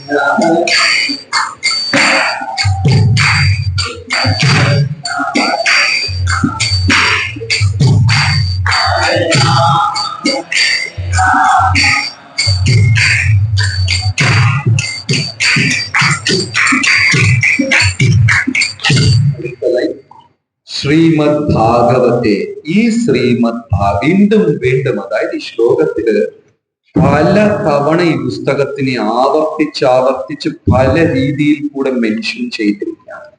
ശ്രീമദ് ഭാഗവത്തെ, ഈ ശ്രീമദ് ഭാഗവത പുസ്തകം മഹാമുനി കൃതേ, മഹാമുനി രചിച്ച കൃതി. മഹാമുനി ഇവിടെ ആരാണ്? ഭാഗവതം ആരാ രചിച്ചത്? വ്യാസദേവൻ. ഇപ്പൊ ഇതെല്ലാം ഒന്നിനെ തന്നെയാ പറയുന്നത്. ശ്രീമദ് ഭാഗവതം മഹാമുനി രചിച്ച ആ കൃതി, ആ പുസ്തകം. കിം, കിം എന്ന് വെച്ചാല് വാട്ട്, എന്ത്? കിംകര, അടിമകൾക്ക് കിംകര, കിങ്കരന്മാർ എന്ന് പറഞ്ഞ് കേട്ടിട്ടില്ലേ? കിങ്കരൻ എന്ന് പറഞ്ഞാൽ കിംകരഹ, ഞാൻ എന്ത് ചെയ്യട്ടെ. കുട്ടിക്കാലത്തില് മറ്റേ വിളക്ക് തേച്ചപ്പോ ഒരു ഭൂതം വരുന്ന കഥ വായിച്ചിട്ടുണ്ടാ? ആരുടെ വിളക്കാണ്? അലാവുദ്ദീന്റെ വിളക്ക്. ഇത് കുറച്ചു കഴിഞ്ഞപ്പോ ഭൂതം കാരണം ശല്യമായി തുടങ്ങി. കാരണം എന്തു ജോലി പറഞ്ഞാലും ഭൂതം എന്താ ഈ പെട്ടെന്ന് തീർത്തിട്ട് അടുത്ത് തന്നിട്ട് ഇനി അടുത്ത് എന്താണ്? ഇപ്പൊ ഭൂതത്തിന് ജോലി കൊടുക്കുന്നത് ഒരു ജോലിയായി മാറി. സഹായിക്കാൻ വിളിച്ച ഭൂതത്തിന് കലികാലത്തിൽ പലരും വീട്ടിലേക്ക് ജോലി വിളിക്കുന്ന ഇങ്ങനെയാണ്. വീട്ടു ജോലിക്ക് ആൾക്കാരെ പിടിക്കുന്ന ഇങ്ങനെയാണ്. നമ്മളെ സഹായിക്കാൻ വിളിച്ചിട്ട് പിന്നെ അവർക്ക് ഒരു ഇത് എൻഗേജ്മെന്റ് കൊടുക്കേണ്ടത്. അപ്പോ ഈ ഭൂതം തീർത്തിട്ട് വന്നിട്ട് കിംകര, ഇനി അടുത്തെന്താ ചെയ്യാം, കിംകര, ഇനി എന്ത് ചെയ്യണം, അതാണ് കിങ്കരൻ. കിം വാ പരൈ പര അപര അപരാശക്തി. അതല്ലാതെ ഈ പ്രപഞ്ചത്തിൽ വേറെ എന്താ ഉള്ളത്? ഈ ശ്രീമദ് ഭാഗവതം മഹാമുനി കൃതേ, ഈ മഹാമുനി രചിച്ച പുസ്തകം, ഇതല്ലാതെ ഈ പ്രപഞ്ചത്തിൽ വേറെന്തെങ്കിലും സത്യം ഉണ്ടോ? അപ്പൊ ഒരേ ക്വസ്റ്റ്യനെ തിരിച്ചു പറയാം. ഉച്ചയ്ക്ക് ഊണ് നന്നായിരുന്നു, ഇതുപോലെ ഒരു ഊണ് ഇനി എവിടെയും കിട്ടില്ല. ഇപ്പൊ രണ്ടും പറഞ്ഞു വരുന്നത് ഒന്ന് തന്നെയാ. ശ്രീമദ് ഭാഗവത്തെ, ഈ ശ്രീമദ് ഭാഗവതം മഹാമുനി കൃതേ, മഹാമുനി രചിച്ച ഈ പുസ്തകം അതിശ്രേഷ്ഠം. ഇതിന് തുല്യമായി ഇനി പറയാൻ വേറെ എന്തെങ്കിലും പ്രപഞ്ചത്തിലുണ്ടോ? കിംവാ പരൈർ ഈശ്വര. ഈശ്വര എന്ന് വെച്ചാൽ ടോപ്പ് മോസ്റ്റ്, ഉയർന്നവൻ എന്നാണ് അർത്ഥം. ഇതിനേക്കാളും ഉയർന്നത് ഇനി ഒരു പുസ്തകം ഇവിടെ ഉണ്ടോ എന്ന് വെച്ചാൽ അർത്ഥം ഒന്ന് തന്നെയാണ്. എന്താണ് translation? This beautiful Bhagavatam, compiled by great sage Vyasadeva in his maturity, is sufficient in itself for God realization.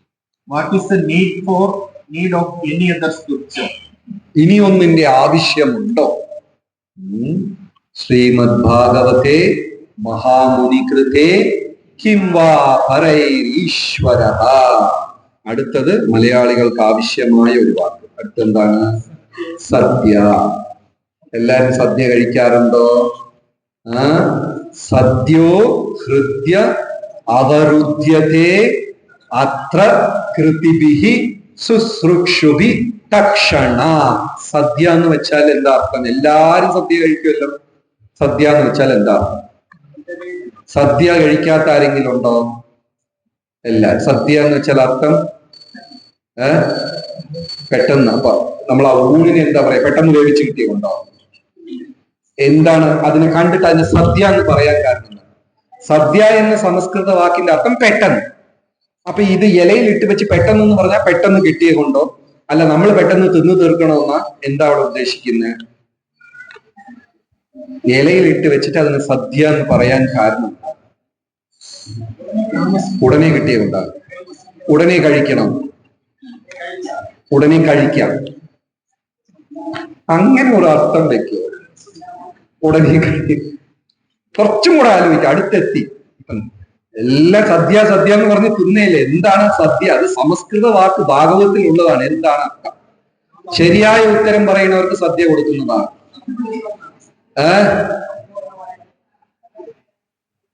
ഒന്നും കേൾക്കുന്നില്ല. എല്ലാം ചേർന്ന കൊണ്ടോ? അല്ല, സദ്യ എന്ന വാക്കിന് പെട്ടെന്ന് എന്നാണ് അർത്ഥം. താമസിപ്പിക്കരുത്, എന്താ പെട്ടെന്ന് കഴിക്കുക. അടുത്തെത്തി. എല്ലാരും മതിലിനെ ചുറ്റി അടിച്ചുകൊണ്ടിരിക്കുക. വാക്കിൽ തന്നെ അർത്ഥമുണ്ട്. അതായത് അത് കഴിച്ചാൽ നമ്മുടെ പഞ്ചേന്ദ്രിയങ്ങള്, മനസ്സ് എല്ലാം ആ സെക്കൻഡ് തൃപ്തിയാകും എന്നാണ്. അതാണ് എന്താണ് സദ്യ. അതുകൊണ്ടാണ് ആൾക്കാർ പറയുന്നത് പുളി വെക്കണം, മറ്റേ ഒരു സാധനം ഉണ്ടല്ലോ, ഇഞ്ചി പുളി വെക്കണം, അത് വെക്കണം, അത് ഇവിടെ വേ, ഇത് ഇവിടെ വേ. ഈ സദ്യ കൺട്രാക്ടർമാർ ചിലരുണ്ട്. ഇത് ഇവിടെ വെക്കല്ലേ, അത് വെക്കണമെങ്കിൽ നീ തിരുവനന്തപുരത്ത് പോകണം, കണ്ണൂരിൽ പോയി അപ്പുറത്ത് വെക്കണം. ഇതിപ്പോ തിന്നാമോ പേടിച്ചാണ് നമ്മൾ ഇരിക്കുന്നത്. അപ്പൊ സദ്യ എന്ന് പറഞ്ഞാൽ പെട്ടെന്ന്. എന്താ അവിടെ പെട്ടെന്ന് സംഭവിക്കുന്നത്? ആ എല്ലാ സ്വാദും നിറഞ്ഞത് ഒരു മനുഷ്യന്റെ നാവിൽ എന്തൊക്കെ ടേസ്റ്റ് ബഡ്സ് ഉണ്ടോ ആ അത്ര ടേസ്റ്റ് ബഡ്സിനെയും അത് ടച്ച് ചെയ്യും. അത്രയും കഴിക്കുന്നതുകൊണ്ട് അവന്റെ എല്ലാ ഇന്ദ്രിയങ്ങളും തൃപ്തിയാകും, മനസ്സ് തൃപ്തിയാകും, വയറ് അവന് എങ്ങനെ ഗംഭീരം. ആ തിരുമേനിമാര് കഴിച്ചിട്ട് പറയില്ല, അതൊക്കെ ഒന്ന് നക്കി തുടച്ച ഇലയൊക്കെ തുടച്ച്. സദ്യ എന്ന് പറഞ്ഞാൽ കംപ്ലീറ്റ് സാറ്റിസ്. എങ്ങനെ? ഇമ്മീഡിയറ്റ്ലി കണ്ടാൽ തന്നെ സാറ്റിസ്ഫാക്ഷൻ. പരിപ്പിന്റെ മണം, നെയ്യിന്റെ മണം, അത് ഇത്. അപ്പൊ സദ്യ എന്ന് വെച്ചാല് ഇമ്മീഡിയറ്റ്ലി. ഇപ്പൊ നമ്മൾ പാർസലിൽ കൊണ്ടുവരുന്ന സദ്യയിൽ അതൊന്നും സംഭവിക്കാറില്ല. സദ്യ ഇമ്മീഡിയറ്റ്ലി. ശ്രീ ശ്രീ കൃഷ്ണ ബലരാമക്ക് സദ്യ. ഹൃദി ഹൃദയത്തിൽ. പെട്ടെന്ന് ഹൃദയത്തിൽ, അതാണ് ആ വാക്കിന്റെ സദ്യ. അടുത്ത ശബ്ദം എന്താണ്? ഹൃദി, ഹൃദയത്തിൽ. പെട്ടെന്ന് ഹൃദയത്തിൽ അവരുദ്ധ്യത്തെ. അവരുദ്ധ്യത്തെ, ആരോദനം, നിരോധ എന്താണ് അർത്ഥം? നിരോധ്, തടസ്സം, വർജിച്ചത്, തടസ്സപ്പെടുത്തിയത്, നിരോധ്. അനിരുദ്ധ്, കൃഷ്ണ ഭഗവാന്റെ പേരക്കുട്ടിയുടെ പേരെന്താണ്? അനിരുദ്ധ്. അവനെ ആർക്കും തടയാൻ പറ്റില്ല. അതുകൊണ്ടാണ് ആ കുട്ടിക്ക് എന്താ പേര്? നിരോധ് എന്ന് പറഞ്ഞാൽ തടയുക. അനിരുദ്ധ് എന്ന് പറഞ്ഞാൽ ആർക്കും തടയാൻ പറ്റില്ല. അവരുദ്ധ്യത്തെ എന്ന് പറഞ്ഞാൽ അനിരുദ്ധ എന്ന വാക്കാണ് ഇവിടെ. അവരുദ്ധ, ആർക്കും തടയാൻ പറ്റില്ല. എന്താണ്? സദ്യ, പെട്ടെന്ന്, ഹൃദയത്തിൽ, അവരുദ്ധ്യത്തെ, ആർക്കും തടയാൻ പറ്റില്ല. എന്താ ഇവിടെ ഉദ്ദേശിക്കുന്നത്? അടുത്തും കൂടെ വരുമ്പോഴറിയാം. ഭാഗവതത്തിന് ശരണം പ്രാപിച്ച വ്യക്തിയുടെ ഹൃദയത്തിൽ ഭഗവാൻ നുളഞ്ഞു കയറുന്നത്, പെട്ടെന്ന് നുളഞ്ഞു കയറുന്നത് ആർക്കും തടയാൻ പറ്റില്ല. അതാണ് ഈ അർത്ഥം വരാൻ പോകുന്നത്. മനസ്സിലായോ? ഭാഗവതത്തിനെ അസൂയയില്ലാതെ ശരണം പ്രാപിച്ച ഒരു വ്യക്തിയുടെ ഹൃദയത്തിൽ ഭഗവാൻ പെട്ടെന്ന് നുഴഞ്ഞു കയറുന്നതിനെ ആർക്കുമേ തടയാൻ പറ്റില്ല. സദ്യ, അപ്പൊ തന്നെ ഹൃദയത്തിൽ, അവരുദ്ധ്യത്തെ, തടയാൻ പറ്റില്ല. കൃതിഭിഹി, കർത്ത എന്ന് വെച്ചാൽ ചെയ്തത്. ആ കർത്താവ് ചെയ്ത കർമ്മത്തിന്റെ പേര് കൃതി. ഈ പുസ്തകം അദ്ദേഹമാണ് കൃതി. എഴുതിയ ആള് കൃതി. കൃതിഭിഹി, ചെയ്യേണ്ട ജോലി ശരിക്കും ചെയ്തവൻ. അതാണ് അവിടെ ഉദ്ദേശിക്കുന്നത്. ഇവിടെ ചെയ്യേണ്ട ജോലി എന്താണ് ഒരു ഭക്തൻ ചെയ്യേണ്ടത്? അസൂയയില്ലാതെ ഭാഗവതത്തിന് ശരണം പ്രാപിക്കുക. ചെയ്യേണ്ടത് നീ ചെയ്താൽ മതി, ബാക്കിയൊക്കെ ഞങ്ങൾ നോക്കിക്കോളാം എന്ന് പറയുന്ന പോലെ കൃതിഭിഹി, ചെയ്യേണ്ടത് ചെയ്തവൻ. ശുശ്രൂഷുഭി, ശ്രുതി, ശുശ്രൂഷുഭി, ശ്രുഭി, കേൾക്കാൻ, ഭാഗവതം കേൾക്കാൻ ഭയങ്കര താല്പര്യം. കേൾക്കണം കേൾക്കണം കേൾക്കണം കേൾക്കണം, മനസ്സിലായാലും മനസ്സിലായില്ലെങ്കിലും. ഞാൻ മായപ്പൂരിൽ അത്ഭുതപ്പെട്ടിട്ടുണ്ട്. ആ 2 പൂജാരിമാർ, അതിൽ ഒരാള് സമാധിയായി. പങ്കജാംഗ്രി പ്രഭു, ജനനിവാസ് പ്രഭു. വയസ്സവര് 76. ഏത് ജൂനിയർ ഭക്തൻ ഭാഗവതം ക്ലാസ് എടുത്താലും രാവിലെ എന്ത് ചെയ്യും? ബുക്ക് വായിച്ചു വന്ന് അവിടെ. ആരെടുക്കുന്നു എന്നുള്ളത് അവർക്ക് വിഷയമേ ഇല്ല. അവിടെ എടുക്കുന്ന വിഷയം എന്താണ്? ഭാഗവതം. ഒരു തവണ 2 ഭക്തര് ഗുരുമഹാരാജിന് മുമ്പേ അടികൂടുകയാണ്. എന്തായാലും അയാൾ പറഞ്ഞത് ശരിയായില്ല. ദേഷ്യം വരുമ്പോഴൊക്കെ ചിലർ പറയില്ല, ഞാൻ ശരിയാക്കി തരാം, നിന്നെ കാണി, അങ്ങനെ ഇങ്ങനെ. ഗുരുമഹാരാജ് പറഞ്ഞു, അയാൾ പറഞ്ഞ ടോണിനെ വിട്ടേക്ക്, ആ കാര്യം നോക്കിയാണ്. ഏത് ടോണിൽ പറയുന്നു എന്നുള്ളത് കാര്യമാക്കണ്ട, അതിനകത്തുള്ള കാര്യം നമ്മൾ എന്ത് ചെയ്യും? ടോണിനാണ്. അവൻ വന്ന് എന്നെ മുഖമൊക്കെ ചുളിപ്പിൽ ഹഹ എന്നൊക്കെ പറഞ്ഞു, ഞാൻ വിടൂല്ല. ടോണിനെ വിട്ടേക്കാൻ പറഞ്ഞു. ആര് വന്ന് വായിച്ചാലും അവർ സീനിയർ, ജൂനിയർ, വലുത്, ചെറുത്. ഇപ്പൊ ഗുരുമഹാരാജിന് വയ്യാണ്ടിരിക്കുക. എന്നും ടെമ്പിൾ ഹാളിൽ നടക്കുന്ന ആരൊക്കെയോ ജൂനിയേഴ്സ് ഒക്കെ ആയിരിക്കും ഭാഗവത ക്ലാസ് എടുക്കുന്നത്. അദ്ദേഹം റൂമിലിരുന്ന് കേട്ടിട്ട് കമന്റ് ഇടും, നന്നായിരുന്നു. അതാ എന്നും ഏത് അവസ്ഥയിലാണെങ്കിലും അദ്ദേഹം ഇരുന്ന് കേൾക്കും. ഭാഗവതം കേൾക്കാനുള്ള ഒരു ഇത്. നമ്മൾ എന്താണ്? സീനിയർ ഡിവോട്ടി, പോയല്ലേ പറ്റു, പോയില്ലെങ്കിൽ അവർ നോട്ട് ചെയ്യുമല്ലോ. 8:15 അത് തുടങ്ങും. ഇപ്പൊ ജയരാധ മാധവ് അത് തീർന്നിട്ടങ്ങ് ഇപ്പൊ ശ്ലോകം 2-3 തവണ ചൊല്ലിക്കൊണ്ട് അത് കഴിഞ്ഞുകൊണ്ട് അങ്ങ് പോവാം. തുടങ്ങിയതല്ലേ ഉള്ളൂ. അവിടെ ചെന്നിരുന്ന് ശ്വാസം പിടിച്ചുകൊണ്ടിരിക്കും. ഭാഗവതം കി ജയിന്ന് പറയും, എണീറ്റം കൊടുക്കും. ക്ഷമയില്ല കേൾക്കാൻ. ശരിക്കും ആലോചിച്ച് നോക്കൂ, നമുക്ക് ക്ഷമയുണ്ടോ കേൾക്കാൻ? ക്ഷമയില്ല. ആർക്കാണോ ഇത് കേൾക്കണം? ശുശ്രൂഷുഭി, അവിടെ സു എന്നൊരു വാക്ക് വീണ്ടും ചേർത്തിരിക്കുകയാണ്.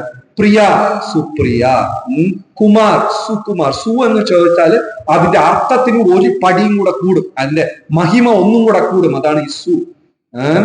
അപ്പൊ ശുശ്രൂഷുബി കേൾക്കാനുള്ള ത്വര, ശ്രുതി കേൾക്കാനുള്ള ത്വര. ഇനിയും കേൾക്കണം ഭാഗവത്, ഇനിയും കേൾക്കണം, ക്ലാസ് ഇനിയും കേൾക്കണം, അത് മനസ്സിലാക്കണം, ഞാൻ വായിക്കണം. ഭാഗവതത്തിനോടുള്ള ത്വര വർദ്ധിച്ച ഒരാൾക്ക് എന്താണത്? സദ്യോ ഹൃദ്യ അപരുദ്ധ്യത്തെ അത്ര കൃതിഭിഹി ശുശ്രൂഷുബി തക്ഷണ. എന്താ വീണ്ടും അർത്ഥം? അപ്പത്തൻ. സദ്യ എന്ന് വെച്ചാൽ അർത്ഥം എന്താണ്? അപ്പത്തൻ. ഭാഗവതത്തിനെ സ്നേഹിച്ച ആ ത്വരയോട് കേൾക്കണമെന്ന് താല്പര്യമുള്ള ഒരാൾക്ക് അവൻ ചെയ്യേണ്ടതായ സാധന ശരിക്കും ചെയ്തു കഴിഞ്ഞാൽ ആ ക്ഷണം അവന്റെ ഹൃദയത്തിൽ ഭഗവാൻ പ്രവേശിക്കുന്നതിനെ ആർക്കും തടസ്സപ്പെടുത്താൻ സാധിക്കില്ല. ലാസ്റ്റ് ട്രാൻസ്ലേഷൻ വായിച്ചോളൂ. As soon as one attentively and submissively hears the message of Bhagavata, by this culture of knowledge, the Supreme Lord is established within his heart. തക്ഷണം, അപ്പൊ തന്നെ അവന്റെ ഹൃദയത്തിൽ പ്രവേശിക്കുന്നതിനെ ഒന്നിനും തടസ്സപ്പെടുത്താൻ പറ്റില്ല. ധർമ്മ പ്രോചിത കൈതവോ അത്ര പരമോ നിർമത്സരാമാം സദാ വേദ്യം വാസ്തവം അത്ര വസ്തു ശിവതം താപത്രയോലനം. ശ്രീമദ്ഭാഗവതേ മഹാമുനികൃതേ കിം വാ പരൈരീശ്വര സദ്യോ ഹൃദ്യമരുദ്ധ്യത്തെ അത്ര കൃതിഭിഃ ശുശ്രൂഷുഭിഃ തക്ഷണാത്. അപ്പൊ ഈ സെക്കൻഡ് ശ്ലോകവും ബൈ ഹാർട്ട് ചെയ്യുന്നു. ഫസ്റ്റ് ശ്ലോകം ബൈ ഹാർട്ട് ചെയ്തോ? അതിന്റെ അർത്ഥം മനസ്സിലായോ? ആദ്യത്തെ ശ്ലോകം ഭഗവാനെയും, രണ്ടാമത്തെ ശ്ലോകം എതിനെയാണ്? ശ്രീമദ് ഭാഗവതത്തെയും. മൂന്നാമത്തെ ശ്ലോകം ഭക്തന്മാരെ കുറിച്ച്. അപ്പൊ മൂന്നാമത്തെ ശ്ലോകം നമ്മള് മറ്റന്നാൾ അക്ഷയ തൃതീയയുടെ അന്ന് 7 മണിക്ക് വിവരിക്കും. അക്ഷയ തൃതീയയുടെ അന്ന് വൈകിട്ട് 5 മണി മുതൽ 7 മണി വരെ എന്താണ്? 16 മാല ജപം. 7 മണിക്ക് നമ്മൾ ഈ മൂന്നാമത്തെ ശ്ലോകം വിവരിക്കും. അപ്പോ ആരെങ്കിലും 1-2 പേര് ഈ രണ്ടാമത്തെ ശ്ലോകം പാരായണം ചെയ്യുക. അതോടെ നമ്മൾ നിർത്താം. എന്തെങ്കിലും ക്വസ്റ്റ്യൻ ഉണ്ടോ? ഇതിലെന്തെങ്കിലും സംശയം, ചോദ്യമുണ്ടോ? സമയത്ത്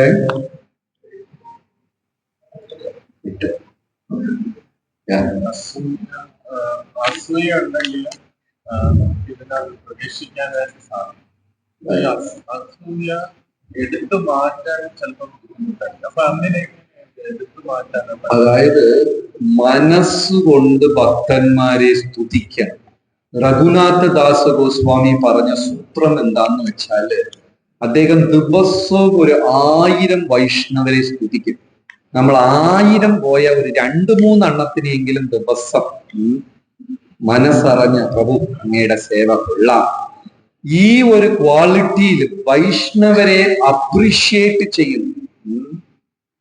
ഞാൻ ചില സെന്ററുകളിലൊക്കെ പോയിട്ടുണ്ട്, ഒന്നും ചെയ്തില്ലെങ്കിൽ അവരങ്ങനെ പുകഴ്ത്തിക്കൊണ്ടേയിരിക്കും. അപ്പൊ എന്റെ അടുത്ത് ഒരാൾ ചോദിച്ചാൽ പുകഴ്ത്തി പിന്നെ അയാൾക്ക് തലകനം കൂടിയാലോ? തലകനം കൂടിയാലും കുഴപ്പമില്ല, ഭക്തിയിൽ വരാം. അസൂയ ഉണ്ടെങ്കിൽ ഭക്തിയിൽ വരാൻ പറ്റില്ല. അപ്പോ ഡിവോട്ടീസിനെ മനസ്സറിഞ്ഞ് അപ്രീഷിയേറ്റ് ചെയ്യുക. ഞാൻ അതിനൊരു വഴി കണ്ടുപിടിച്ച് വെച്ചിരിക്കുന്ന അതാണ് വാട്സാപ്പ് മെസ്സേജ്. അവരവരെ ഫോട്ടോ ഇട്ടിട്ട് അവർ ജയ് അടിച്ചു. അപ്പൊ ഏതെങ്കിലും ഒരു രീതിയിൽ വൈഷ്ണവരെ അപ്രീഷിയേറ്റ് ചെയ്യുക. ഇനിയിപ്പോ അവരെടുത്ത് പറഞ്ഞില്ലെങ്കിലും മറ്റുള്ളവരെടുത്ത് സംസാരിക്കുമ്പോൾ അദ്ദേഹം നല്ലതാണ്, അദ്ദേഹം ഇങ്ങനെ വൈഷ്ണവരെ എത്രമാത്രം നമ്മൾ സ്തുതിക്കുമോ അത്രയ്ക്കും നമ്മളിൽ എന്ത് കുറയും? അസൂയ കാലക്രമേണ. വേറെ ക്വസ്റ്റ്യൻ?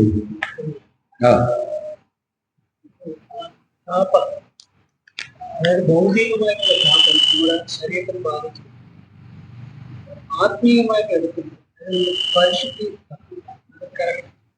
അതെ, അതാണ് തപസ്യ. ഭൗതികമായ ആ ചൂടിന്റെ പൊള്ളല് നമ്മൾ ആധ്യാത്മിക കാരണങ്ങൾക്ക് എടുത്തു കഴിഞ്ഞാല് അത് നമ്മളെ ശുദ്ധീകരിക്കുകയാണ്. ഇപ്പൊ ഉദാഹരണത്തിന് എനിക്കൊരു അസുഖം വന്നു, ഞാൻ കൃഷ്ണഭക്തിയിൽ വരാത്ത ഒരാളാണ്, എനിക്ക് അസുഖം ബാധിച്ചു. ഞാൻ വീട്ടിൽ എന്ത് ചെയ്യും? ഡോക്ടറെ ചെന്ന് കാണും, ആ മരുന്നുകൾ ഇതാക്കും. വരുന്നവരടുത്തെല്ലാം പറയാം, അയ്യോ എന്റെ കാല് പോയേ, എന്റെ കാല് പോയേ. നമ്മൾ രാവിലെ ചർച്ച ചെയ്തു, ഏതിനെ കുറിച്ച് നിരന്തരം സംസാരിച്ചു കൊണ്ടിരിക്കുമോ അത് നമ്മുടെ ജീവിതത്തിൽ വരും. എന്തൊക്കെയാണ്? അസുഖം, പിന്നെ പാമ്പ്, ഭഗവാൻ, വേറെന്തോന്നും കൂടെ മറന്നുപോയി. അപ്പൊ ഇതിന് നിരന്തരം നമ്മൾ എന്ത് ചെയ്യും? ഭക്തിയിൽ വന്നില്ലെങ്കിൽ, നമ്മൾ അസുഖം വന്നു കഴിഞ്ഞാൽ അയ്യോ എന്റെ കാല് വയ്യ. കാണാൻ വന്നവർ അവിടെ വന്നിട്ട് പെട്ടെന്ന് ഒരു ദുഃഖമുഖം അവിടെ സൃഷ്ടിക്കും. കഷ്ടമായി പോയി. ഇനി അതിനെക്കുറിച്ച് അരമണിക്കൂർ ചർച്ച. അപ്പൊ ഈ വിഷയം ചർച്ച ചെയ്തോണ്ടേ ഇരിക്കുന്നതുകൊണ്ട് ഈ അസുഖം നമ്മളെ വിട്ട് പോവോ? അതിന് നമ്മൾ പിടിച്ചു വെച്ചിരിക്കുകയാണ്, പോവില്ല. അതേ ഞാൻ ഭക്തിയിൽ വന്നു, അപ്പൊ നമ്മൾ കുറച്ചും കൂടെ ഒരു മെച്ചപ്പെട്ട ഉത്തരം പറയും. ശരിയാവുമായിരിക്കും, കൃഷ്ണ ഭഗവാൻ അനുഗ്രഹിക്കും, അത് പോകും. ഇനി ഇത് പോയാൽ എനിക്ക് ഉടനെ മറ്റേ സർവീസിൽ ഇറങ്ങാം. ഇങ്ങനെയൊക്കെ പോസിറ്റീവായിട്ട് സംസാരിക്കുന്നതുകൊണ്ട് അസുഖവും പോകും. ഭക്തിയിൽ ഇതെല്ലാം ചെയ്യുന്നത് കൊണ്ട് ഭഗവാന്റെ അനുഗ്രഹമായി വരും. അപ്പോ ആ താപം ഈ ഷെൽട്ടറിൽ വരുമ്പോൾ അത് അനുഗ്രഹമായി മാറും.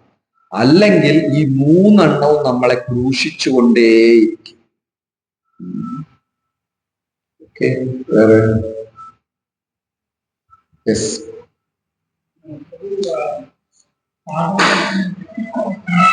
അതെ,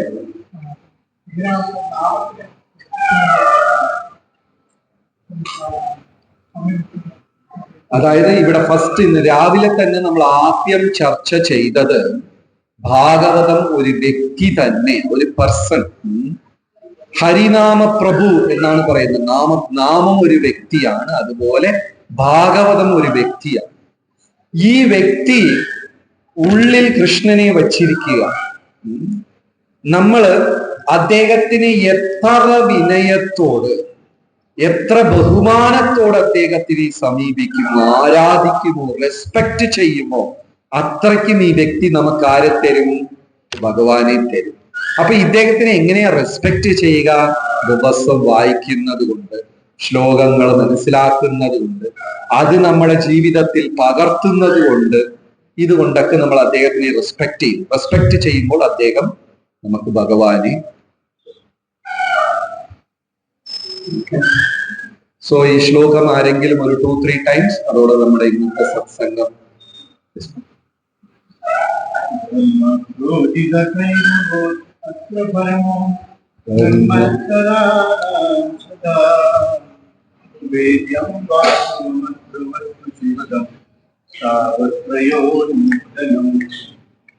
ശ്രീമദ്ഭാഗവതേ മഹാമുനികൃതേ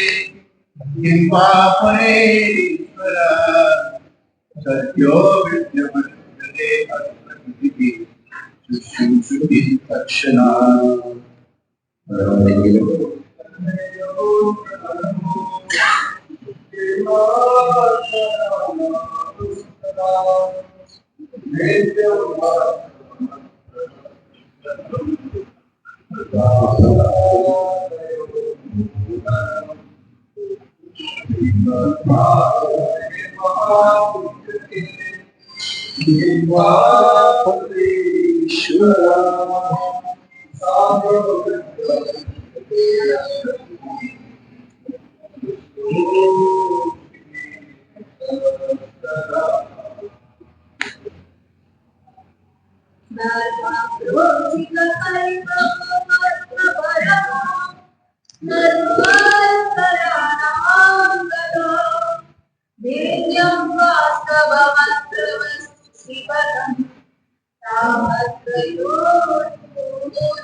श्रीमद्भागवते महामुनिकृते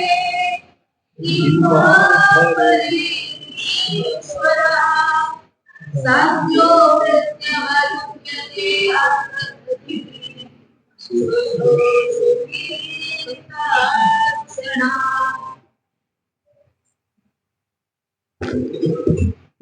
ആരെങ്കിലും?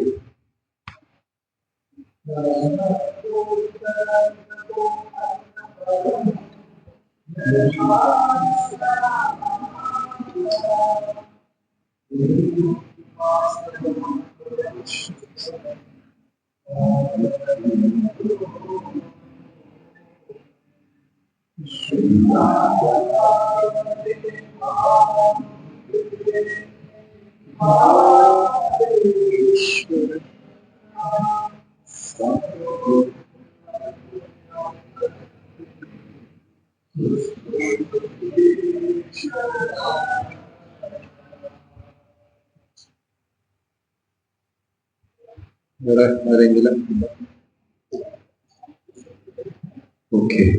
സോ അക്ഷയ തൃതീയ ദിവസം വൈകിട്ട് അന്ന് സ്പെഷ്യൽ ഡേ ആണ്. അക്ഷയ തൃതീയയിലാണ് ദ്രൗപദിക്ക് അക്ഷയപാത്രം കിട്ടിയത്. ശ്രീ സുധാമ കുചേലൻ കൃഷ്ണ ഭഗവാനെ കണ്ടത്, ബദ്രികാശ്രമം ക്ഷേത്രം തുറക്കുന്നത്, സിംഹാചലത്തില് നരസിംഹമൂർത്തിയെ ചന്ദനക്കളവും ഒരു വർഷം മുഴുവനും പൊതിഞ്ഞ് തുറക്കുന്നത്, എല്ലാ ക്ഷേത്രങ്ങളിലും 21 ദിവസം ചന്ദനകളവും ചന്ദനയാത്ര സേവനം നടക്കുന്നത്, പിന്നെ തുളസി സേവനം, ഭഗവാന് ചാമരം വീശുക, പഴങ്ങൾ സമർപ്പിക്കുക, ഇതെല്ലാം തുടങ്ങുന്ന ഒരു ശുഭദിനമാണ് അക്ഷയ തൃതീയ. അന്ന് എന്തു തുടങ്ങിയാലും ക്ഷയമില്ല, അതിന് നാശമില്ല എന്നാണ്. അതുകൊണ്ട് അന്നേ ദിവസം വൈകുന്നേരം ഇവിടെ 5 മുതൽ 7 മണി വരെ 16 മാല ജപവും 7 മണിക്ക് 3ാമത്തെ ശ്ലോകം നിഗമകൽപതരോർഗലിതം ഫലം എന്ന ശ്ലോകം ചർച്ച ചെയ്യുന്നതായിരിക്കും. പിന്നെ ഈ മാസം 10-ാം തീയതി, അതായത് അക്ഷയ തൃതീയക്ക് ജഗന്നാഥ് പുരിയില് ഭഗവാനെ വന്നിട്ട് നരേന്ദ്ര സരോവരം തടാകത്തിൽ ഒരു ബോട്ടിൽ വെച്ച് കൊണ്ടുപോകും. നൗകാവിഹാർ, ബോട്ട് യാത്ര നടക്കുന്ന സമയത്ത് ഈ ചൂടൊക്കെ ആയതുകൊണ്ട് ഭഗവാനെയും രാധാറാണിയും വള്ളത്തിൽ ബോട്ടിൽ കയറ്റി ഇങ്ങനെ അമ്പലക്കുളങ്ങളിലൊക്കെ ചുറ്റും ബോട്ട് ഫെസ്റ്റിവൽ നടക്കുന്ന ഒരു കാലഘട്ടമാണ്. മെയ് 10-ാം തീയതി ശനിയാഴ്ച നമ്മുടെ തൃപ്പാദപുരം സെന്ററിന്റെ അടുത്തുള്ള കുളത്തിൽ വെച്ച് പതിവ് എല്ലാ വർഷവും നടക്കുന്ന പോലെ വൈകുന്നേരം ബോട്ട് ഫെസ്റ്റിവൽ ഉണ്ട്. 11-ാം തീയതി നരസിംഹ ജയന്തിയാണ്, ഞായറാഴ്ച 11 നരസിംഹ ജയന്തി. ഇവിടെ അമ്പലത്തിൽ വൈകുന്നേരം നരസിംഹമൂർത്തിക്ക് അഭിഷേകം, സത്സംഗം, എല്ലാ പരിപാടികളും ഉണ്ടാകും. ഹരേ കൃഷ്ണ.